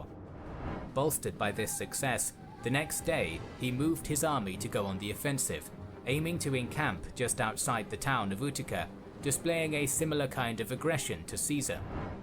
While this camp was being constructed, Curio received word from the pickets that a large Numidian force was approaching. Curio had failed to scout the area properly and was surprised by this sudden new force. Quickly, he ordered his men to abandon the construction of the camp and form battle lines, while he sent his cavalry to engage the Numidians in a delaying action. The Numidians did not march in a tight formation, and so were vulnerable to cavalry charges. As soon as Curio's cavalry made contact, the Numidian cavalry fled to Utica, followed swiftly by the infantry. The Roman cavalry harassed the Numidian infantry, inflicting some casualties, but the bulk of the Numidian force successfully made it into the camp. I originally thought maybe Utica was going to give them some troubles, but they're just having their way. Caesar describes the Numidians as having been routed, but it seems more likely that this was a tactical withdrawal. The Numidians likely had not been seeking an engagement in the first place, and prioritized combining with Varus's forces rather than being drawn into a pitched battle. Yeah. Makes sense. Though Curio had, so far, been largely successful, the following day, 2 of his centurions and 22 of their men defected to Varus. They Why? told Varus that Curio's army did not have faith in him, and that Varus would be able to win them over to his side. Their motivation for doing this is not known. Curio had performed well so far, aside from poor scouting, and had apparently been hailed as Imperator, so it is unlikely that Curio's men lacked confidence in him as is portrayed. The more likely reason is that Curio's men were still effectively raw recruits. They had not fought a pitched battle before, and some of the officers in Varus's army had trained and led Curio's men at Corfinium. It is likely, therefore, that the men were motivated more out of either fear or an unwillingness to fight former comrades than dissatisfaction with Curio. I love the context. Nevertheless, the next day, Varus marched his force out of the camp, Curio following suit.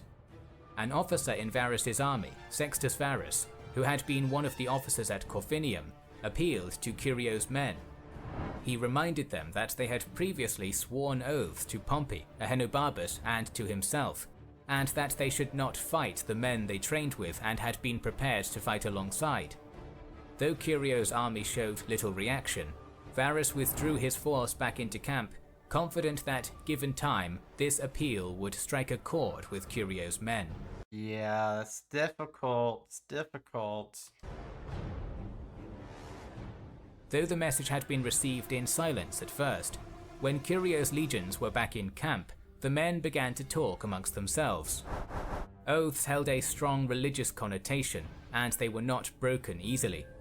The more the men talked, the more they began to fear that they had made a mistake by switching their allegiance from Pompey to Caesar. That's a big point. I didn't realize that the oaths of loyalty are religious, meaning they're convicted by them.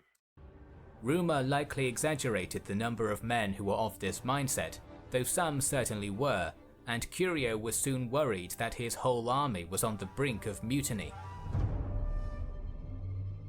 Curio gathered his officers and sought advice for how to address the situation.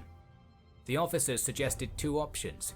Firstly, that they attack the Pompeian camp immediately, thinking that keeping the men busy would be best, rather than allowing any rumors to circulate. Or secondly, to withdraw back to Cornelia Castra and try to calm the men there. Curio was not convinced of either option. He saw an all-out attack on the camp as foolhardy, and a retreat as a show of cowardice. Furthermore, he believed the number of men who were genuinely feeling disloyal had been overplayed. As such, he gathered the soldiers and addressed them. He gave a rousing speech, pointing out that Ahenobarbus had surrendered at Corfinium, voiding any oaths the men had made to him, and that their oath to Caesar now took precedent. He espoused the achievements of Caesar in Spain, saying that they were on the winning side, so why join the losing one? Finally, he listed his own achievements in Africa so far, and that they had hailed him as Imperator. The men were moved by the speech, and acclaimed Curio, putting to rest any ideas of mutiny. Okay, I thought it was tilting towards it, so that's good that he's avoided that.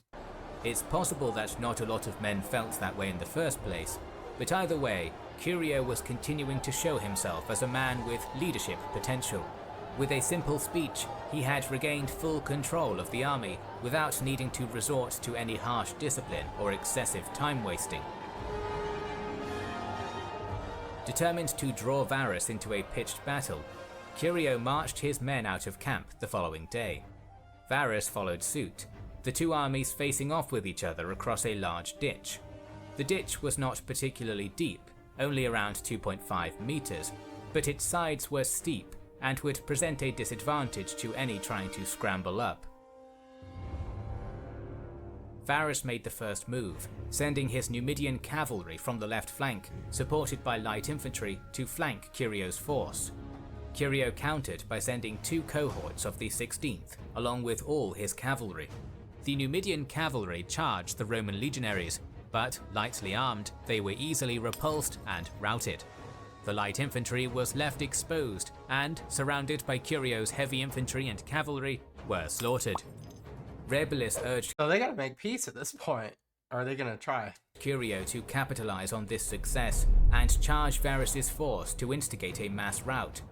Curio heeded the advice and led his men across the ditch, but even as they were scaling the other side, Varus's force, seeing that Curio now had a cavalry advantage and could easily outflank them, had begun to flee the battlefield. They did not retreat in good order, and Varus himself was wounded and almost killed in the retreat. As his army tried to push through the narrow pass to their camp, they became caught in a bottleneck, and many were slain by Curio's pursuing force. Jeez. Indeed, more of Varus's men died here than in the battle. They gotta surrender, right? However, when Varus's men had made the safety of the camp, Curio did not push any further, not having the equipment needed to siege the camp. Caesar gives Curio's casualties as being just one man. This is surely not accurate, but it is likely that his casualties were minimal, while Varus had lost almost 600 dead and 1,000 wounded. This battle might seem unbelievable in how quickly Varus's men broke, but there were a few points to consider. Firstly, Varus misused his Numidian cavalry. The Numidians were light cavalry and skilled skirmishers, but due to their light arms and armor, were not equipped for melee fighting against. Yeah, and they basically put them in their ranks instead of like using them in flanks or surprises or routing them from behind. Heavy cavalry and infantry. Secondly, Varus's whole army had only recently been levied, less than 6 months ago. Likely, very few of his men had any military experience, which explains why they were so quick to rout. Compare, for instance, the actions of Caesar's legions in Spain, who, when cut off from the army and in risk of being surrounded, retreated in order to high ground and formed a defensive square. Right. That is the difference between veterans and raw recruits. Yep. I mean, they were also just, they're scared. They were scared. Under the cover of darkness, Varus moved what was left of his force into the city of Utica, leaving just a small detachment of men, trumpeters, and tents in the camp to give the illusion it was still garrisoned. Curio was quick to discover the ploy and began the creation of earthworks around Utica to besiege the city.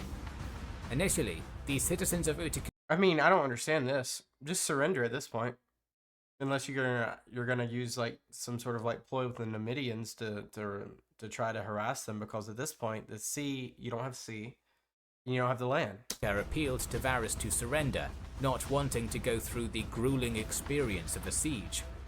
However, a messenger arrived in Utica with information that Juba, king of Numidia, was on his way and nearby to support Varus.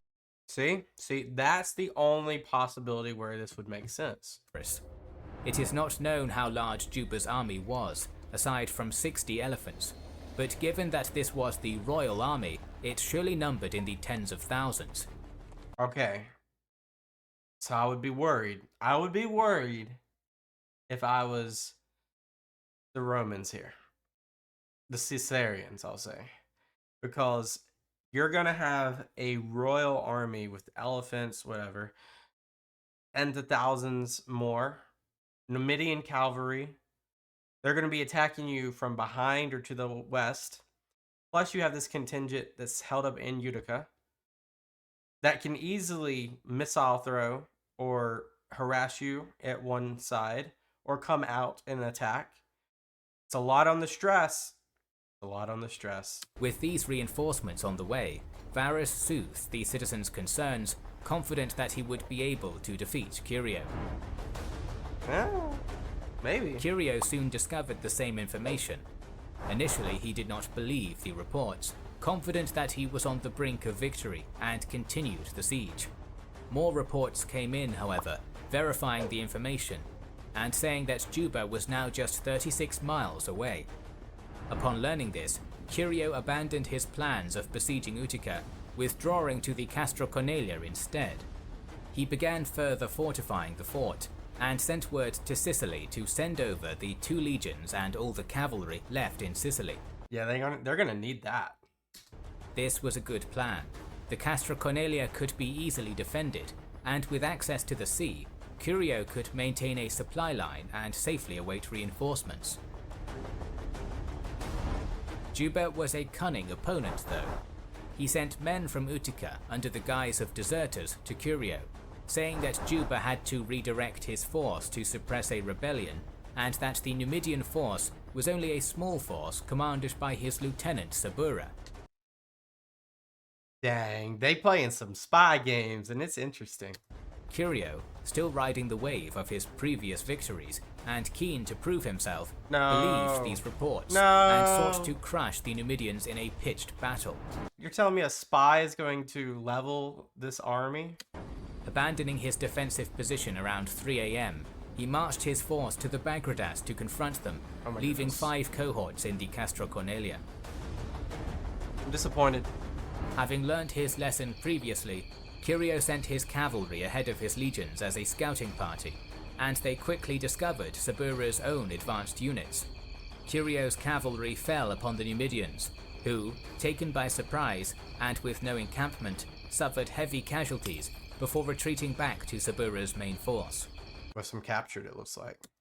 However, instead of staying to hold the area or scouting further ahead, Curio's cavalry headed back to Curio's main force with a few prisoners to tell him of their success. Curio had already marched 10 kilometers from the Castro Cornelia when his cavalry returned. He questioned the prisoners as to who their commander was, and they replied that Sabura was, confirming in Curio's mind that he was only facing a small portion of the Numidian army. It's crazy. Determined, Curio pushed his men to march on. Oh. I mean, it doesn't look like a huge army, honestly, right here. In the meantime, however, Sabura had sent word to Juba about the night battle, and in response, Juba had sent ahead 2,000 Spanish and Gallic Never mind, I am missing out on part of the people. They're coming now. cavalry, part of his personal guard, Oof. and his best infantry to bolster Sabura's army, while Juba continued his advance with the main force. Subira kept withdrawing his force, feigning retreats, and pulling the Romans after him. Buying more time, exhausting the Romans. Curio was being lured into a trap. Curio's army had now marched almost 28 kilometers since breaking camp. Why go this far, though? Like, just take Utica at this point. And his men were exhausted from the early start. They now found themselves in a large, flat, open plain. This was what Subira had been waiting for. Perfect for cavalry attacks. This is not going to end well for the Caesarians. He lined up his infantry for battle, but kept them at a fair distance from the Roman force. Enough to be a threat, but far away enough to not be caught by the Romans, and left most of the fighting to his cavalry. The previous engagements had already depleted Curio's cavalry, and still more had paused to rest and water their horses, leaving Curio with just 200 horsemen when the forces engaged, and the Numidians used this to their advantage. Harassing Their them. heavier Gallic and Spanish cavalry could charge the Roman flanks and rear, while the lighter Numidian cavalry skirmished and harassed them. Curio tried to use his cavalry to chase away the enemy charges, but they were too tired to pursue, and Subira's men would simply withdraw. They're gonna get surrounded. And then strike in another Routed place. one. When the Numidians could draw a cohort into breaking ranks and charging, the cohort would find itself utterly surrounded by horsemen and cut down. Fighting in such a manner and on such open and flat terrain was ideal for the Numidians. By this point, the whole of Curio's army was surrounded by Subira's force, and more Just cavalry too. Like they haven't even engaged with infantry, and it already looks like they've lost. of Juba's men were trickling in, providing a constant supply of fresh reinforcements against the exhausted Romans. Desperately, Curio ordered some of his men to take the legion's standards and to fight their way out of the encirclement to some nearby hills. The Numidians allowed them to break through the ring at first, but soon quickly surrounded them and cut them down to a man. The battle was a disaster. Curio's men had lost all hope. Some men broke down and cried to the gods or their mothers. Others simply abandoned their weapons and waited to die. Gnaeus Domitius, the prefect of horse, gathered what little cavalry was left around Curio and urged him to try and save himself and retreat to the Castra Cornelia. Curio replied that he would never Curio was so close to greatness. He was this close. be able to face Caesar after such a disaster. Oh my. He died fighting alongside his men. Both the 15th and 16th legions were completely destroyed, around 11,000 men. The Roman Embarrassing. cavalry that had been watering their horses had watched the destruction from a distance and raced back to the Cornelia Castra Y'all better get on your boats and go home. to inform the 5 cohorts and the caesar left in charge, Marcius Rufus, of the disaster. He tried to organize an evacuation by sea back to Sicily of the men left, but panic had already taken over as rumors spread that Varus might be closing in for the kill. Men pushed past one another to scramble onto the ships, and some became so overburdened that they sank. Oh my The god. captains of the ships grew equally as nervous, and in the end, only a few high-ranking officers, including Regulus and Rufus, made it onto the ships before the captains set sail. So some people got left behind? Oh, poor guys. The men that were left in the Castra Cornelia sent centurions to Varus and surrendered. They were literally so close. This was the biggest comeback I've seen in a long time. The African campaign had been an unmitigated disaster, and Africa would remain in Pompeian hands. So far, Caesar himself had been largely successful in the civil war. His campaign in Spain had secured the west, as well as neutralizing some of Pompey's best legions, and he had been recruiting in Gaul and Italy, adding at least another 6 legions. However, his subordinates had not been as effective. No. Curio had lost 2 legions in North Africa, Hey, what's Mark Antony doing? and his inability to take the province meant that supplies of grain in Rome would still be stretched. Around the same time, Gaius Antonius, the brother of Mark Antony, had lost a legion and a half in Illyria to defection. To make matters worse, the veteran 9th, dismayed at their recent heavy casualties in Ilerda, and lack of promised pay had mutinied. Consular elections were due in Rome, and with both the consuls having fled with Pompey, there was no one to oversee them, threatening the legitimacy of Caesar's cause. His first priority was the 9th Legion, as he wanted to stop mutiny from spreading to other legions in a similar position. Rushing to their camp, Caesar made an impassioned speech, pointing out that as a general renowned for his quick action, he could not be blamed for prolonging the war. He then chastised the men, saying that he had brought them fame and fortune, and they now repaid him by mutineering. The only suitable punishment for the legion would be decimation. The legion begged Caesar to reconsider. Dang, I didn't know he went that far. Magnanimous as ever, Caesar only executed 12 of the ringleaders and brought the legion back into the fold. Jeez. Caesar needed to maintain an air of legitimacy, but with no consuls in Rome, the elections could not be held. Lepidus, a praetor and close ally of Caesar, suggested Caesar be named dictator so that he could preside over the election. Elections happened, and Caesar was appointed consul alongside another ally, Publius Servilius. With consular power, Caesar no longer needed the position of dictator, and resigned after just 11 days. With these issues now handled, Caesar gathered his force at Brundisium to finally confront Pompey. The latter was gathering a huge force from all corners of the Roman world in Thessalonica. Isn't Publius, wasn't he consul with Caesar in 59? In total, Pompey had around 60,000 men, 9 full legions, approximately 4,000 archers and slingers, 7,000 cavalry, plus some auxiliaries.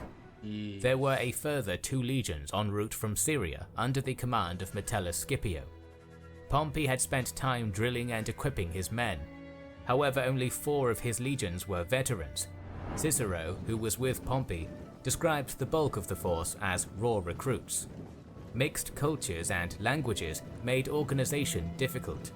Trusting in numbers though, Pompey marched to the west of Greece, preparing to create a defensive line down the coast. Now 60k is nothing to mess with. I think that's it's really like almost 80k with all the others, like 81 or 71, one of the two. Caesar, in Brundisium, had gathered his 10 veteran legions, all under strength due to years of campaigning, and 2 newly recruited ones. However, he only had enough ships to move half his force across, and the Adriatic was being guarded by Pompey's vast navy, under the command of Bibulus. With the path through Illyria being too mountainous for rapid movement, Caesar would have to find a way of crossing the sea. However, he did have one key advantage: being the Pontifex Maximus and knowing the calendar. The Roman calendar drifted over time and needed to be constantly updated by the Pontifex Maximus. Caesar had not performed this duty due to his constant campaigning, but he nonetheless knew the true date. It was late autumn. Bibulus was operating under the impression that it was winter, and had therefore kept his ships in port. That's such a crazy advantage just because he was the top religious leader. Crazy. Confident that Caesar would not attempt a winter crossing. Ordering his men to leave slaves and baggage behind, Caesar set sail with 7 of his veteran legions. By the time Bibulus found out, Caesar and his men had already landed. Frustrated, Bibulus began a blockade, capturing and burning 30 of Caesar's ships as they returned to Brundisium, and preventing the rest from transporting the remainder of Caesar's army. So now you're kind of in a pickle. Soon after his landing, Caesar was able to take both Oricum and Apollonia. He then sent Fabulius Rufus, a man who Caesar had captured twice, once at Corfinium and once at Ilerda, to treat with Pompey. With his force divided, Caesar was possibly having second thoughts and was seeking a truce, offering the same terms as before. Nonetheless, Caesar continued marching his force towards Dyrrhachium, an important supply center for the Pompeians. Caesar's sending of Fabulius was a mistake, as the latter met Pompey and informed him of Caesar's location, army composition, and strategy, and What a loser. and Pompey would exploit it. He could not allow Dyrrhachium to fall into Caesar's hands, and pushed his men on a forced march. Caesar still had 70 miles and 3 rivers to cross before reaching the city, and Pompey could still beat him there. The march took its toll on his more inexperienced men, with some of his Epirot allies deserting due to this push and their fear of Caesar, but he was ultimately successful, reaching Dyrrhachium first. Labienus's public speech swearing to follow Pompey at whatever cost restored morale, and the army encamped outside Dyrrhachium, So we got 9 versus 7. forcing Caesar to stop his advance, withdrawing to a defensible position on the southern bank of the river Apsus. Pompey knew that Caesar had legitimacy as consul, and could force his claim to be the rightful leader of Rome, so he had to defeat Caesar in the field. He moved his army south, encamping on the opposite side of a river to Caesar. Once again though, Pompey proved indecisive. Caesar had just around 30,000 men, compared to Pompey's 60,000. I didn't know it was that big of a difference. But Pompey did not trust his less experienced men to be able to defeat Caesar's veterans in That means every veteran has to beat 2 men. a strong defensive position. A standoff continued for weeks. Caesar used this time to his advantage. Bibulus's navy had to constantly come ashore to resupply. Caesar dispatched small raiding parties to attack these men whenever they came ashore, Smart. forcing Bibulus to go further and further afield to get supplies. Very smart. Bibulus knew he could not abandon his position, but after weeks of harassment, his men were resorting to drinking the dew collected on leather awnings. In desperation, he tried to parley with Caesar, offering to send peace envoys on his behalf to Pompey if Caesar would stop. Caesar countered by saying that he would want to send his own envoys, and that if Bibulus wanted to resupply unmolested, he would have to allow Caesar's transports to pass. All these talks had done was reveal to Caesar how effective his strategy was. Soon after, old and now in increasingly poor health, Bibulus died, leaving the fleet leaderless. Antony had tried numerous times to break the blockade, but had been stopped every time. The Pompeians had kept him under significant pressure, even taking a small island in the harbour to try and trap Antony even further. However, Antony was a talented lieutenant and quickly retook the island and kept his men on alert for any opportunity. It came in January 48 BC. That's the winter. Antony only had enough ships to transport the 3 remaining veteran legions and 1 newly recruited. He They went right by him. made a dash for Caesar with these ships, and was almost intercepted by Pompey's ships being forced to land at Nymphaeum. Both Pompey and Caesar had to rush to Antony's position, Pompey to cut him off, and Caesar to unite his forces. Pompey had a head start and a shorter route, Caesar having to march a considerable distance in order to be able to ford the river, and Pompey got to Antony's position first. He ordered his men to not light any fires and lie in wait to try and ambush Antony as he moved to meet Caesar. Okay, some good tactics there. We'll see what happens though. However, some locals sympathetic to the Caesarian cause alerted Antony, and he set up camp, sending Always a somebody messenger like that. to inform Caesar of his location. When Pompey found Antony encamped and Caesar closing in, he realized he was in danger of being attacked on 2 sides and withdrew to a safer position near Asparagium. With his full army now joined, Caesar started to be more aggressive. Hearing that Scipio was now in Macedonia with his Syrian legions, Caesar sent 2 legions under Gnaeus Domitius Calvinus to cut him off. The Thessalians and Aetolians had sent envoys saying they'd support Caesar in return for garrisons, and so Caesar sent the rookie 27th Legion under Cassius Longinus to Thessaly, and G. Calvisius Sabinus with 5 cohorts to Aetolia to acquire more grain. Of course, you're thinning your army by doing this. Scipio did march his force towards Thessaly, threatening Longinus, but Calvinus and his legions were able to apply enough pressure to stop him uniting his force with Pompey. Meanwhile, one of Pompey's sons, Gnaeus, attacked Caesar's ships, destroying his whole navy in the area, leaving Caesar stranded in Greece and cut off from Italy. Hey, that just gives him more conviction. Burn the boats! With his navy destroyed, Caesar knew he had to force an engagement with Pompey soon. He first attempted to do this at Asparagium, drawing up his army for battle. But Pompey, on the high ground, refused to commit. In order to force Pompey's hand, Caesar decided to march on Dyrrhachium. By threatening this crucial supply center, Pompey would be forced to respond. However, he did not want to reveal his strategy to Pompey, and so planned on taking a circuitous route to hide his intentions. He struck camp early in the morning in April. The plan worked. Initially, Pompey thought Caesar was withdrawing due to lack of supplies, and it was only after his scouts reported Caesar's movements that Pompey realized what Caesar was planning. He then gave chase. Caesar marched through the night, only giving his men a brief break, and was able to reach Dyrrhachium first, setting up his camp on high ground outside the city. It's just not looking good for Pompey here. Pompey arrived soon after and encamped his force on high ground just south of Caesar's position. But this is the first time Pompey and Caesar are facing each other.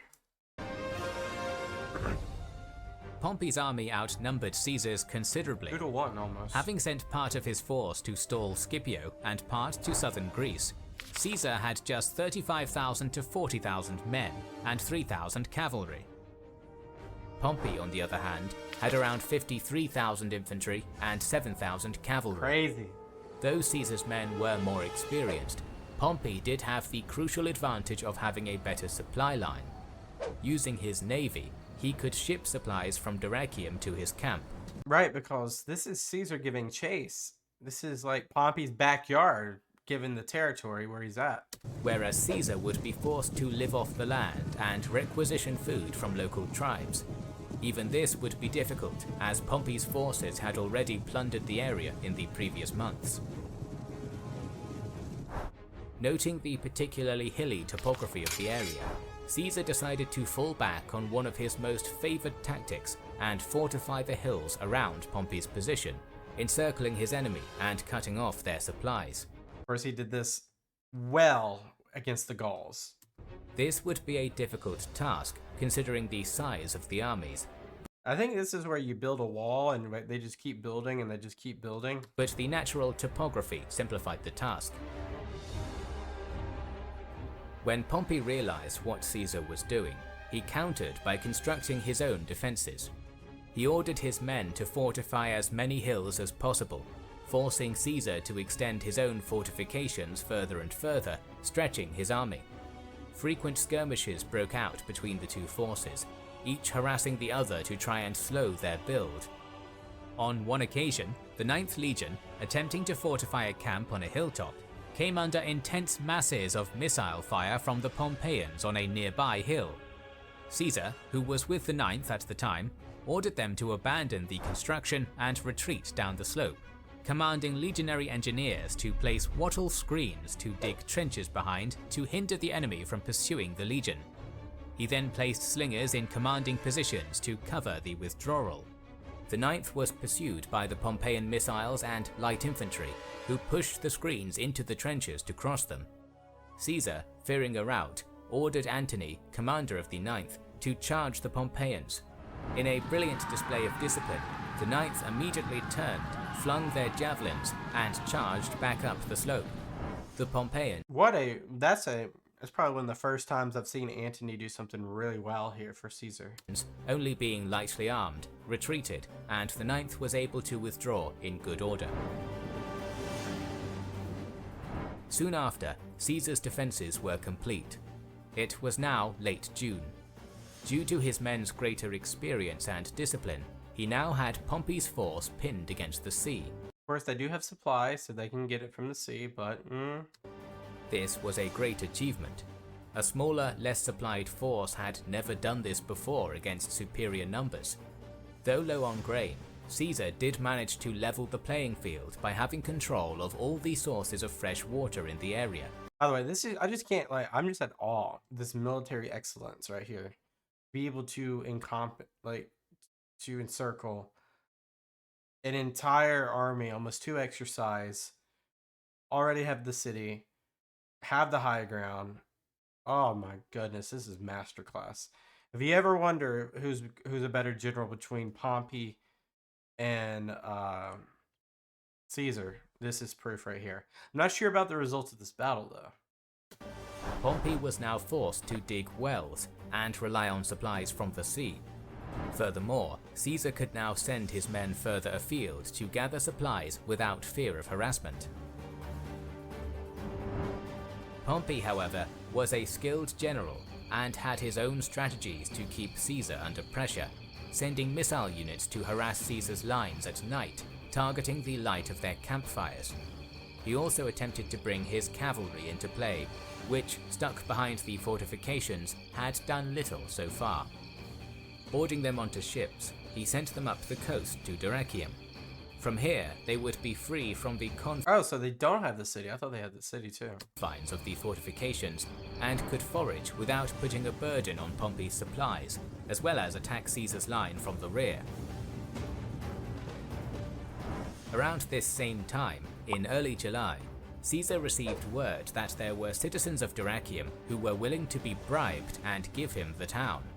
Looking to capitalize, Caesar went to the town with a small armed escort, leaving Publius Cornelius Sulla in charge. Nephew of Sulla. Ooh. However, when he reached the outskirts of the city, he was attacked by the Pompeian cavalry, who had attempted to surround Caesar, and he only just managed to cut his way out with his men and that would have been GG's. Survive the ambush. That would have been crazy. While Caesar was away from the main line, Pompey had also launched 3 simultaneous offensives on the fortifications. Also, I know I'm pausing a lot. I wonder, guys, what do you guys think? Like, if Caesar lost, say he died right there, would Pompey went down the same path as Caesar went? Because they're very similar in, like, ambition and power. Obviously, Pompey would win the day. He would win the Civil War because of that. Antony would probably try to, like he did against Octavian, but without much avail. Antony wouldn't have long before all the veterans defected, and he would eventually been exiled and executed. So did the other people as well. The Senate would have been Optimus would on the side. Pompey would ease the Civil War. He would be held dictator. He'd be held emperor, I think. I think it would have been the exact same way. The only difference is you don't get an Octavian dynasty. You get a Pompeian dynasty. He ordered 4 legions to concentrate on a point in the center of the Let me line, know if you think that's and wild. 1 legion each happen. to attack 2 other points in the line. The point the 4 legions were attacking was atop a hill and well fortified, but only defended by 500 men of the 6th Legion. The cohort was hard pressed, thousands of missiles being fired into their position, but the men held on doggedly, confident that reinforcements would be arriving soon. They were correct. Quickly as he could, Sulla had marched 2 legions to their relief, and upon seeing this new force, the Pompeians retreated. According to Caesar, every man of this unit suffered some kind of injury. The other 2 attacks had also been repelled, one by 3 cohorts, and another by Caesar's German auxiliaries, who sallied out, taking heavy losses. Okay. In total, Caesar claims that the Pompeians lost 2,000 men, and the Caesarians just 20, though his own losses were surely much higher. It is likely that the citizens of Dyrrhachium were Pompey's agents who had lured Caesar into a trap. Yeah. Pompey obviously. was proving a worthy and cunning enemy, but I mean, he's very powerful. He's smart. He's a general. He's got kind of experience. He understands who Caesar is. He was in the Triumvirate. He's basically married to his daughter. Come on now, like, Pompey knows this guy. Caesar's veterans had proved their mettle. Bolstered by the confidence of their victories, Caesar marched his army out in battle formation to offer battle to Pompey as a sign of strength. Pompey also drew up his army for battle so as not to lose face, but refused to engage. He would need to orchestrate a situation where he could use his overwhelming numbers in order to contend with Caesar's veterans. Okay. Meanwhile, Longinus and Sabinus had been successful in taking Aetolia and had taken all the towns between Epirus and Corinth. They now planned to push past the Isthmus of Corinth and into the Peloponnese, but found their path blocked by a Pompeian force. Nonetheless, their success was crucial in giving Caesar an abundance of supplies from these new Greek territories. Very vast and fruitful, some of them. With more successes under his belt, Caesar again sent a peace delegation, this time to Scipio, hoping to convince the latter to talk to Pompey. But even though Scipio at first listened with interest, his officers were having none of it. At Dyrrhachium, Caesar fortified the two approaches to the town, cutting off the Pompeian cavalry in the area from the supplies there. I think this battle is just so freaking cool, in just like a military strategy way. Like you have best against best here. Now unable to sustain themselves, Pompey withdrew them by sea back to his entrenchments. But Pompey's food was still running low, and he knew he would have to soon force a breakout. To try and achieve this, Pompey's men occupied the original fortifications of the 9th, which were between the two armies' fortifications, and expanded on them, making a second, larger camp that encompassed the first. He also added a long wall from the camp to a nearby river to secure a water supply. This would act as a forward base from where Pompey could strike. Pompey suddenly had a stroke of luck when two Gallic officers who served Caesar during the Gallic Wars deserted. They had detailed intel about Caesar's defenses, and you just think about it, like all these defections, you don't know who's who's actually defecting and who's actually just giving you some information Caesar wants you to hear. And if you hear that information, you might put your army in a vulnerable spot. Knew where the weak points were, and they now passed all this information to Pompey. At the southern end of Caesar's defenses, where the fortifications met the coast, Caesar's 9th Legion was stationed under Marcellinus. After having been forced to withdraw from their original camp, they had constructed a second camp and fortifications that stretched to the coast. Behind this, they had constructed a second line of defenses facing south, preventing Pompey landing troops behind and attacking their rear. To complete the defenses, an extra line of defenses would need to be made between the two walls, linking them together and blocking any attack from the sea. But these defenses were incomplete. Pompey formulated his plan.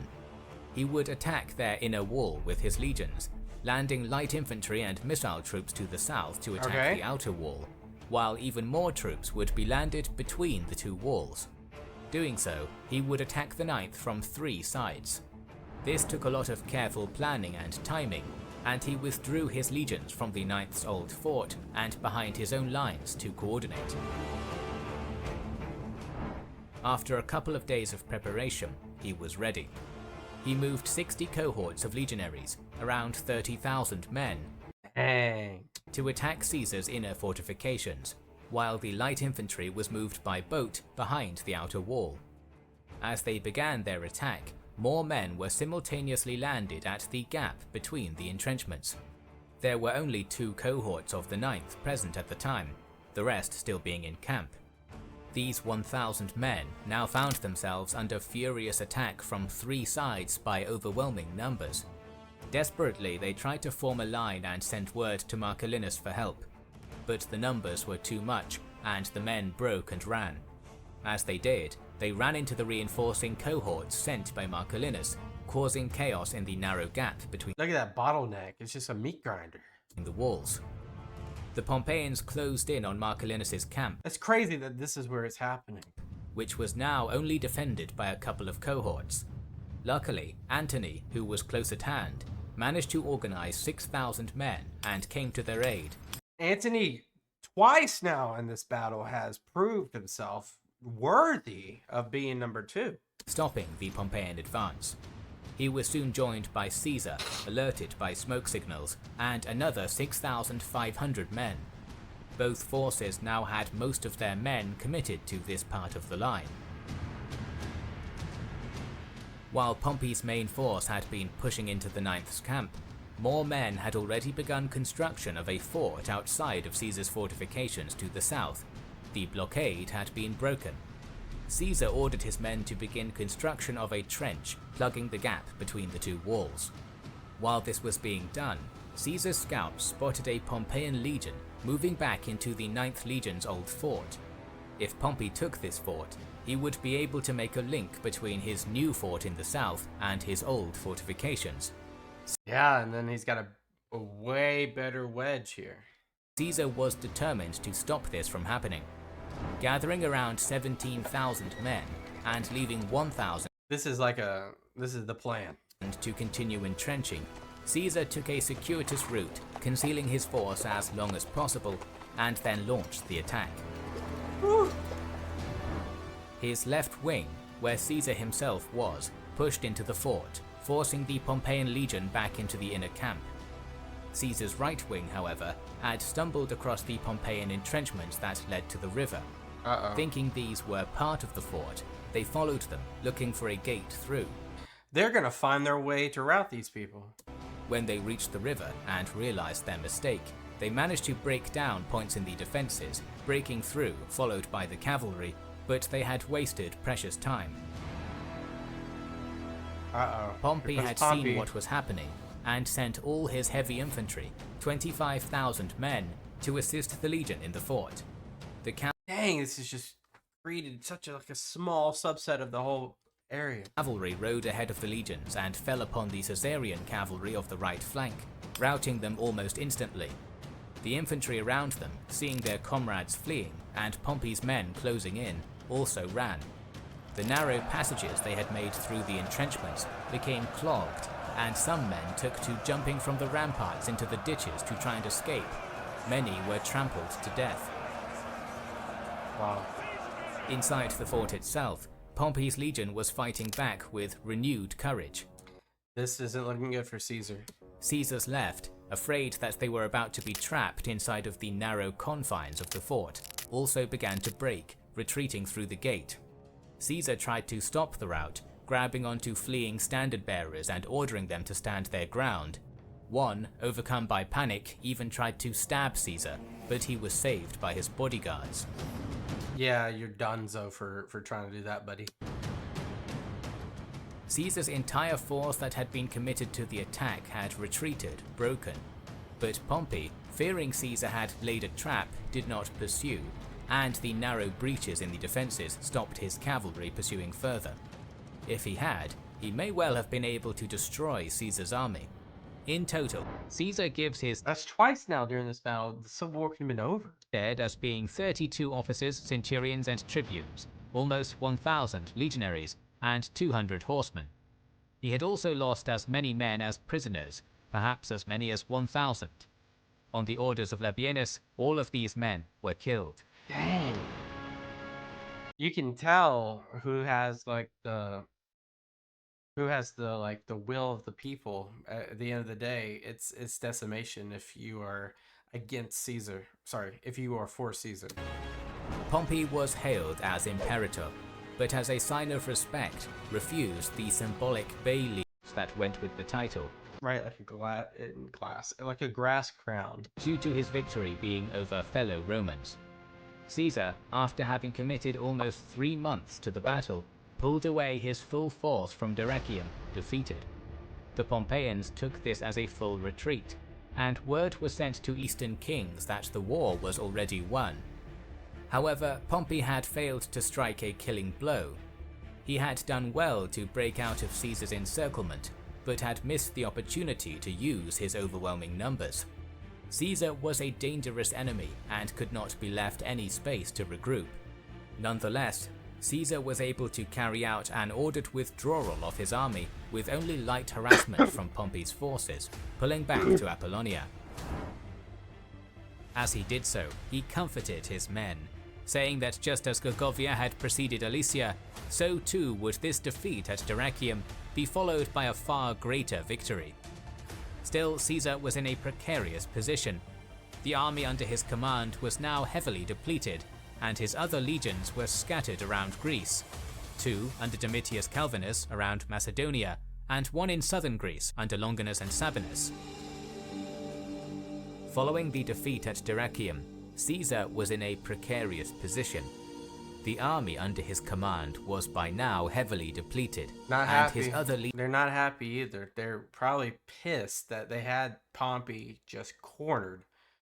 For whatever reason, they got free. legions were scattered around Greece, 2 under Domitius Calvinus around Macedonia, and 1 in southern Greece under Longinus and Sabinus. Caesar's defeat also meant that his supporters would be wavering. He needed a victory soon, and it would need to be decisive. Caesar's priority was to get his army back into fighting condition, so he first marched to Apollonia, where he left his wounded, and sent 7 cohorts to garrison various towns and cities under his control. Longinus's legion would be safe in southern Greece, but Domitius and his 2 veteran legions of Gallic campaigns, who had been stalling and pinning Scipio Metellus during Dyrrhachium, were now exposed. All of Caesar's plans now revolved around merging his depleted army with Domitius. If Pompey marched on Italy, Caesar would meet up with Domitius and march through Illyria to attack Pompey from the rear. If Pompey marched on Caesar, Caesar would march to Domitius and To combo his army. fight a battle with the merged army. Yeah. If Pompey besieged Caesar's allied towns in Greece, Caesar would march to Domitius and attack Scipio, forcing Pompey to react, or Are these hypotheticals, or are these like really, we're pretty sure about these chess moves right here? lose an ally. Before any of these plans could be put into effect though, Caesar had to get to Domitius. He began his march at full pace from Apollonia. Pompey, however, had also come to a similar conclusion.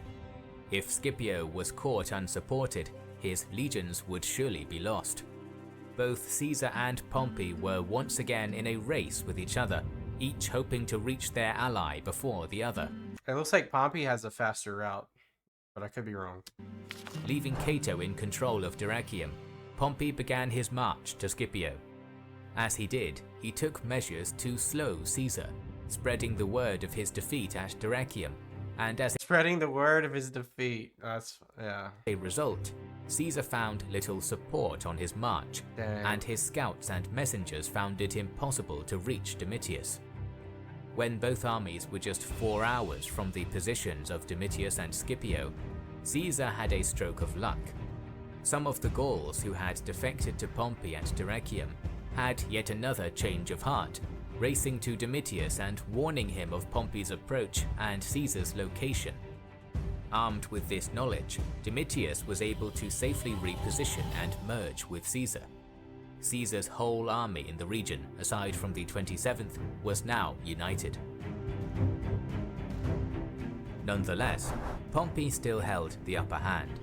He had more local support and supplies, and so his intention was now to avoid another confrontation with Caesar. Despite his numbers, he was still aware of both how much more experienced the enemy forces were compared to many of his own, and how dangerous Caesar was in the field. Very. In Plutarch's words, Caesar and that army, who had stormed 1,000 cities, Dang, this is some romanticization, but I think it's warranted.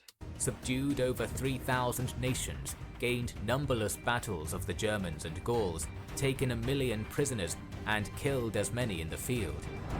Pompey was confident that, Plutarch glazing. in time, Caesar would run out of supplies and that his army would break down. This was known as the Fabian strategy, and had been used to great effect by Fabius Maximus against Hannibal in the Second Punic War. Yeah. It would have been interesting to see how Caesar and Hannibal would fight each other. Many high-ranking members of Pompey's army, however, were pushing for a decisive battle. Ahenobarbus, Scipio, Afranius, and Cicero applied pressure to Pompey, accusing the general variously of cowardice and even of having been bribed. Pompey would have to act soon, or risk his army fracturing.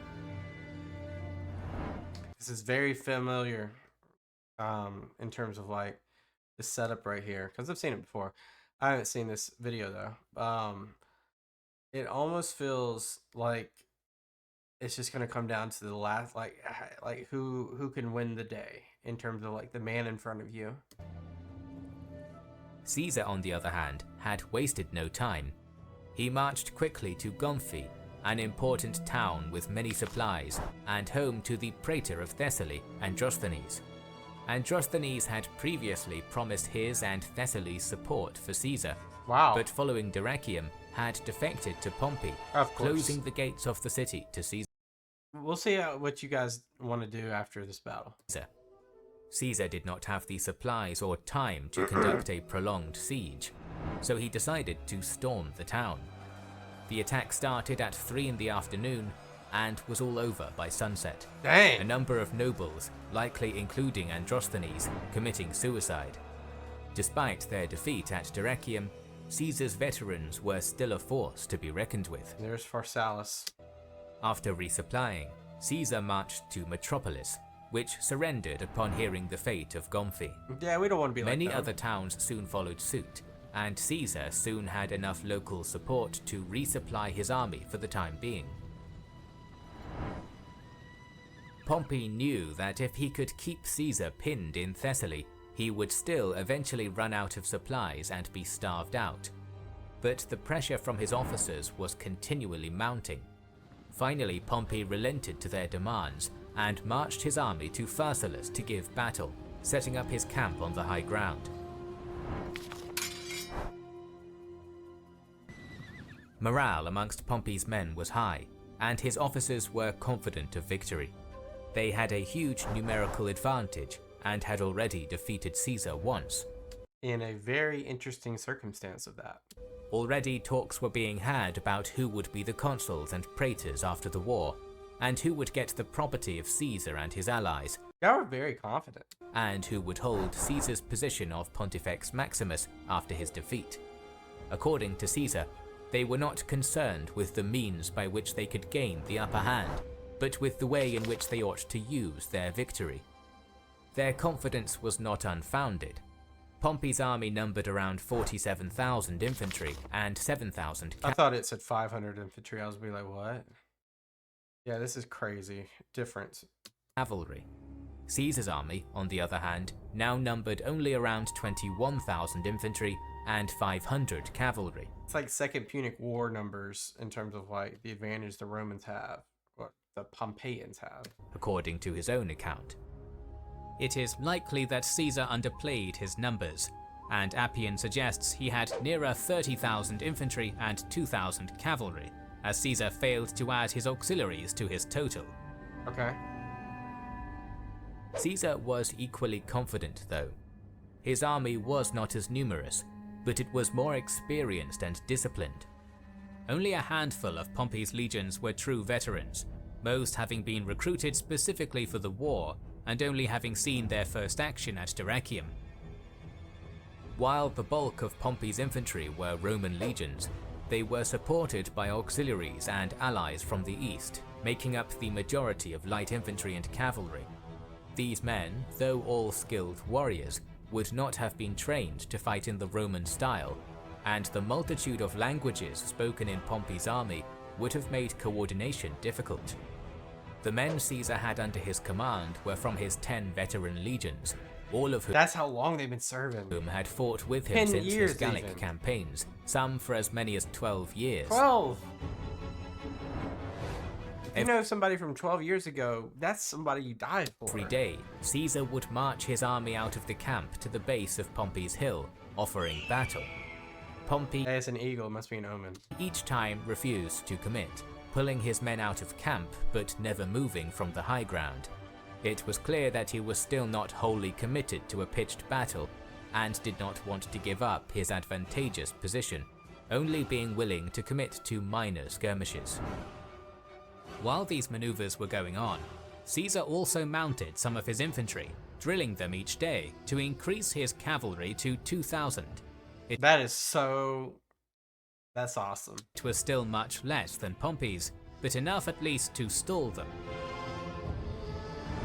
It had been almost a month now since the Battle of Dyrrhachium, and Caesar eventually decided that if Pompey would not give battle, his best strategy would be to keep his army on the march, moving camp every day, forcing Pompey to shadow him. So he's definitely playing the Fabian strategy, or the Fabian strategy. and wearing out Pompey's less disciplined force. On the 9th of August 48 BC, Caesar was about to put this plan into action and had his army prepared to decamp, when Pompey's army suddenly moved off from their position on the hill to the plains to give battle. It is not entirely clear why Pompey chose to do this. The most likely answer is that he was pressured by his supporters who, upon seeing Caesar ready to move, were worried Caesar would slip away and This is exactly how people pressured Fabian. His name wasn't Fabian. It escapes me. But pressured the original Fabian artist. had pressed Pompey to seize the opportunity and give battle. Of course, he didn't give in. Whatever the reason, Caesar took it as a blessing and also prepared his army for a battle on now even terrain. Such Hannibal esque environment here. Pompey knew that his key advantages were his cavalry and his numbers, and he drew up his army to best maximize their effectiveness. Look at all these names: Scipio, Lentulus, which is with Pompey, Labienus, who had been his right-hand man, Ahenobarbus, who has been the thorn in his side for 3 separate occasions almost now. His infantry was formed into the classic Roman triplex equies, but slightly deeper than the usual 10-men depth order to better hold a defensive line. On his left wing, he stationed 2 legions under the command of Lucius Lentulus. These were 2 of Pompey's most experienced legions, one raised by himself, and the other having been raised by Caesar for the Gallic Wars, and later handed to Pompey just before the Civil War. In his centre, he stationed Scipio and his Syrian legions, while the right would be held by 2 legions combined into one, with a river to their right protecting their flank. Within this twin legion were veterans from Cilicia and from Spain, likely survivors from the Battle of Ilerda. They were commanded by Ahenobarbus, one of Caesar's most active opponents. All these legions were Pompey's best men. They would take the brunt of the attack, while Pompey's less experienced legions, allies and auxiliaries, would form the 2 back lines.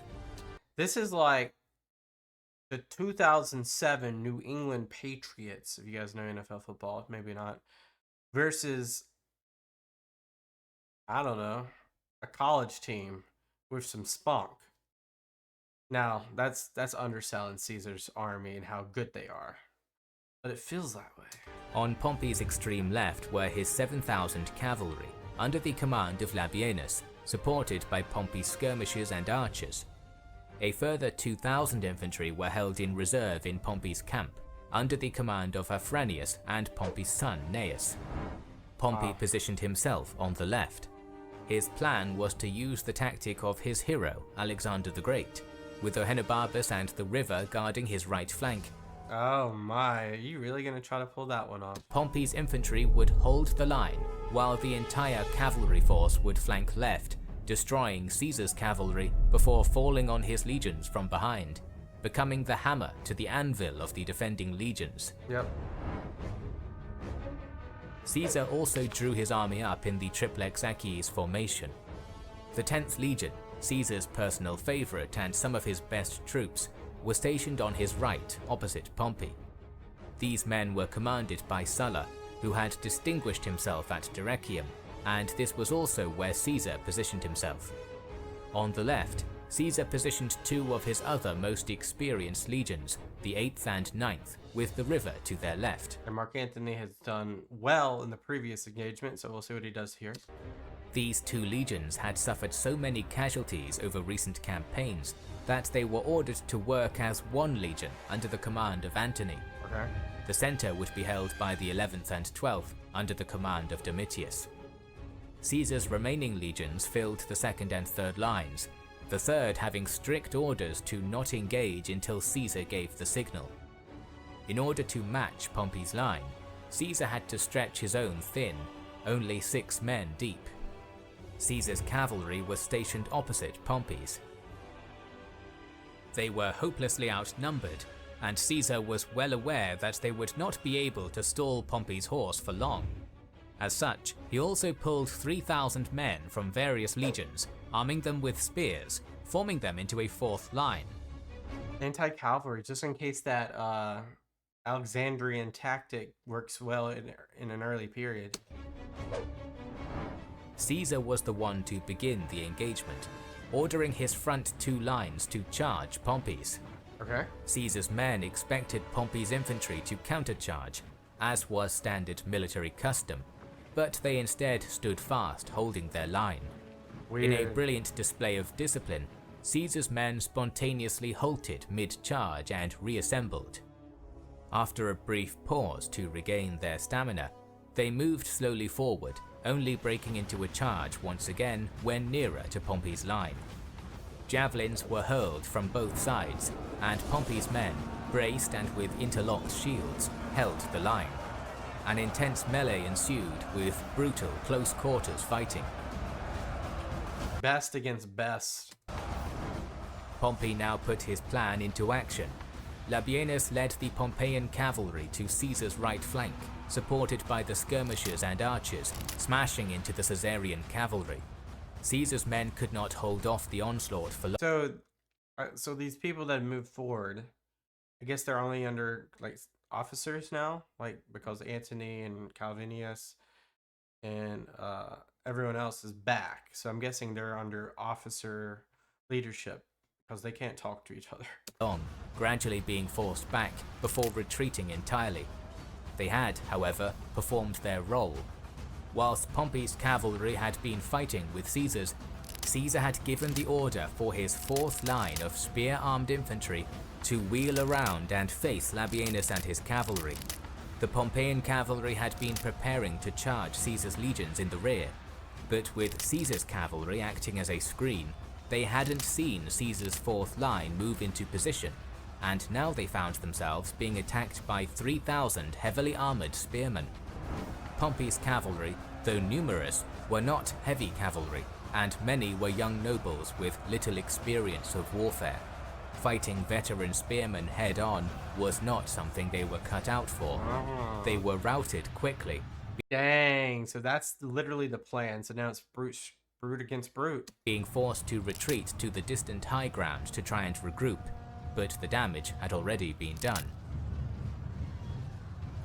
Caesar's fourth line pushed on into Pompey's missile troops, easily crushing them. As they pushed on, it was now I'm surprised the leadership hasn't moved up yet. Pompey who was being flanked. His left-flanked legions, both who had previously fought alongside Caesar and his legions, now found themselves attacked on multiple fronts by their old comrades, Wow. the 10th Legion from the front and the 4th line from the left flank and rear. It was at this point that Caesar committed his third line of fresh troops, throwing every man he had into the battle.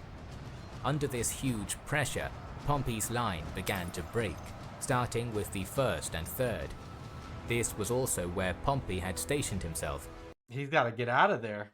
And almost becoming surrounded, he had little choice but to flee the battlefield and retreat to his camp. The rest of Pompey's line broke in quick succession. Dang, they were talking about being consul. Caesar's Everything. fourth line rolling up the flank, while his fresh third line pushed from the front. Some attempted to follow their general and retreat to their camp. Others simply fled the battlefield. Caesar, knowing his victory needed to be complete, stormed the camp, easily overwhelming the few thousand reserves and men who had retreated. Those that had retreated from the battlefield were soon surrounded on a hill and forced to surrender. Caesar had won. Insane. By the time Caesar stormed the camp, however, Pompey had already gone, fleeing with 30 bodyguards. Many other high-ranking Pompeians, such as Labienus, Afranius, Scipio, and Pompey's son Gnaeus, had also managed to escape. Nonetheless, not all had been so lucky. Ahenobarbus, brave but ill-starred, had been cut down in the retreat. Bro. Had it coming. Possibly by Antony himself. Many others had Probably a been legend. captured in Pompey's camp, Maybe. and in the immediate aftermath. Among these was a young man, Marcus Junius Brutus. The son of Caesar's mistress, Brutus was held in high regard by Caesar, who had given his men orders to not kill Brutus. When Brutus surrendered, Caesar was overjoyed, welcoming him with open arms. Caesar showed his customary leniency to Pompey's soldiers as well, with more than 24,000 surrendering to him. In total, Caesar claims to have lost 200 men and he lost way more than that. 30 centurions in the battle, while giving the Pompeian losses as 15,000 dead and the 24,000 surrendered. These numbers seem suspiciously exaggerated, and Appian suggests it was more likely 1,200 of Caesar's men dead and 6,000 of Pompey's, the rest surrendering or fleeing. Whichever is closer to the truth, the fact remains that Caesar's victory was decisive. Aside from having broken Pompey's largest army, he had scattered the Pompeian officers, many fleeing to North Africa, and absorbed many of Pompey's surrendered men into his army, almost doubling its size. Wow. Pompey himself sailed first to the Greek islands of Lesbos and Mytilene, meeting his wife Cornelia and his youngest son Sextus. Where's Ptolemy coming into the picture? Is this when he goes to Egypt? His intent was to get his family far away from Caesar and use his connections in the east to rebuild an army to resist Caesar. By the time he reached Cyprus, he had taken out private loans and put together a fleet along with 2,000 men. His defeat, however, had cost him much public support. Pompey had initially planned to head to the province of Syria, but they turned against him and he was forced to look elsewhere. He decided on Egypt. The boy pharaoh Ptolemy XIII owed his throne to Pompey, Pompey having supported Ptolemy's father and guaranteeing his will that made Ptolemy pharaoh.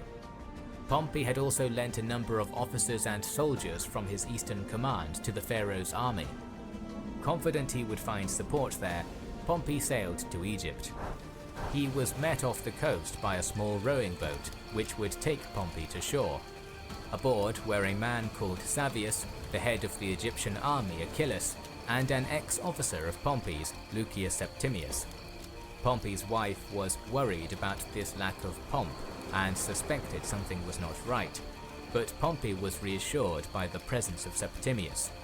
Stepping off his ship, he quoted a line of Sophocles to his wife: "He who enters a tyrant's door becomes his slave, even if he leaves a free man." As the small boat rowed to shore, Pompey tried to alleviate the tense atmosphere, telling Septimius he was an old comrade. He received only a nod of recognition in response. Septimius then struck, stabbing the old general, quickly followed by both Achillas and Savius. Septimius then beheaded his corpse, throwing the body naked into the sea. Jeez. Ptolemy, upon the counsel of his advisors, had betrayed Pompey in order to try and win approval from Caesar. Politics is a crazy thing. Pompey the Great, 3 times consul, conqueror of the East, and one of the Roman Republic's most prolific generals, was dead. It is worth noting how revered Pompey was. Plutarch despaired that he and Caesar had gone to war.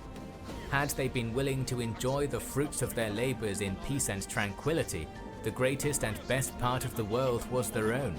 If they must have victories and triumphs, what Scythian horse, what Parthian arrows, what Indian treasures could have resisted 70,000 Romans led on by Pompey and Caesar? But the thing is, think about it. This all started. We'll let it play. Though arguably past his prime at Pharsalus, Pompey had not at all fought badly. His plan was solid and the best that could be done. The reason for his defeat was not poor generalship, but the skill and experience of Caesar and his infantry, and the lack of experience of Pompey's cavalry. Pompey and Caesar were both incredibly talented generals, and it is telling how often the two decided on similar strategies. When Caesar reached Egypt having pursued Pompey, he was first presented with Pompey's head. Disgusted, he turned away. He was next presented the seal of Pompey, at which point Caesar broke down in tears.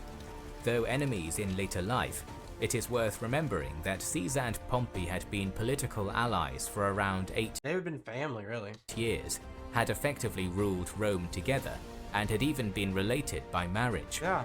Caesar was well aware that, despite being his enemy, Pompey had been a titan of his time, worthy of his respect.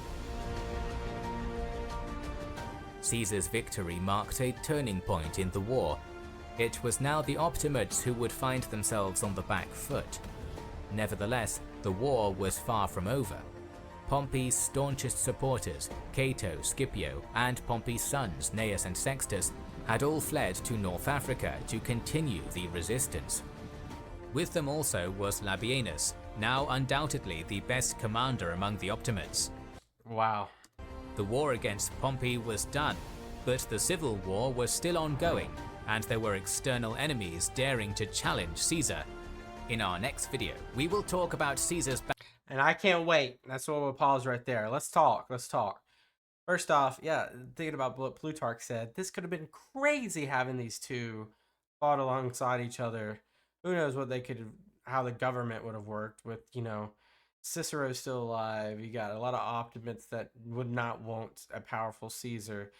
It's not just Pompey versus Caesar here. It's the Optimates versus the Populares as a whole, but guided through these two men. And these two men command forces through PR, meaning public relations, understanding how the public can respond to events. Caesar has kept Rome pretty much from going haywire. Of course, Mark Antony did a little bit of that, as well as been able to recruit and do so much good for the Roman Empire in Gaul after the expansion. Overall, though, like when you look at it, Pompey didn't just declare war on Caesar. They had a standoff, and then Pompey's allies in the Senate, who were very anti-Caesar, pushed the narrative and allowed no compromise to be set in the beginning, where Caesar could have had one legion in Illyricum. But would have it transpired later? No, I don't know, man. You would have an older Pompey. You would have probably had more of a Caesarian give way at that point. So who knows? But at the end of the day, crazy. It's crazy. This is a long video. Thank you guys for watching all of this. If you made it this far, consider subscribing, especially if you watch a 2-hour video. Come on, consider subscribing. We got it. It really helps the channel out, and I'll be even more motivated to make more content for you guys. What I was gonna say. Let me know also how you like this format of this long video. Might do more of these just like this. Till next time, guys. We got more videos to react to. Peace out. Bye bye.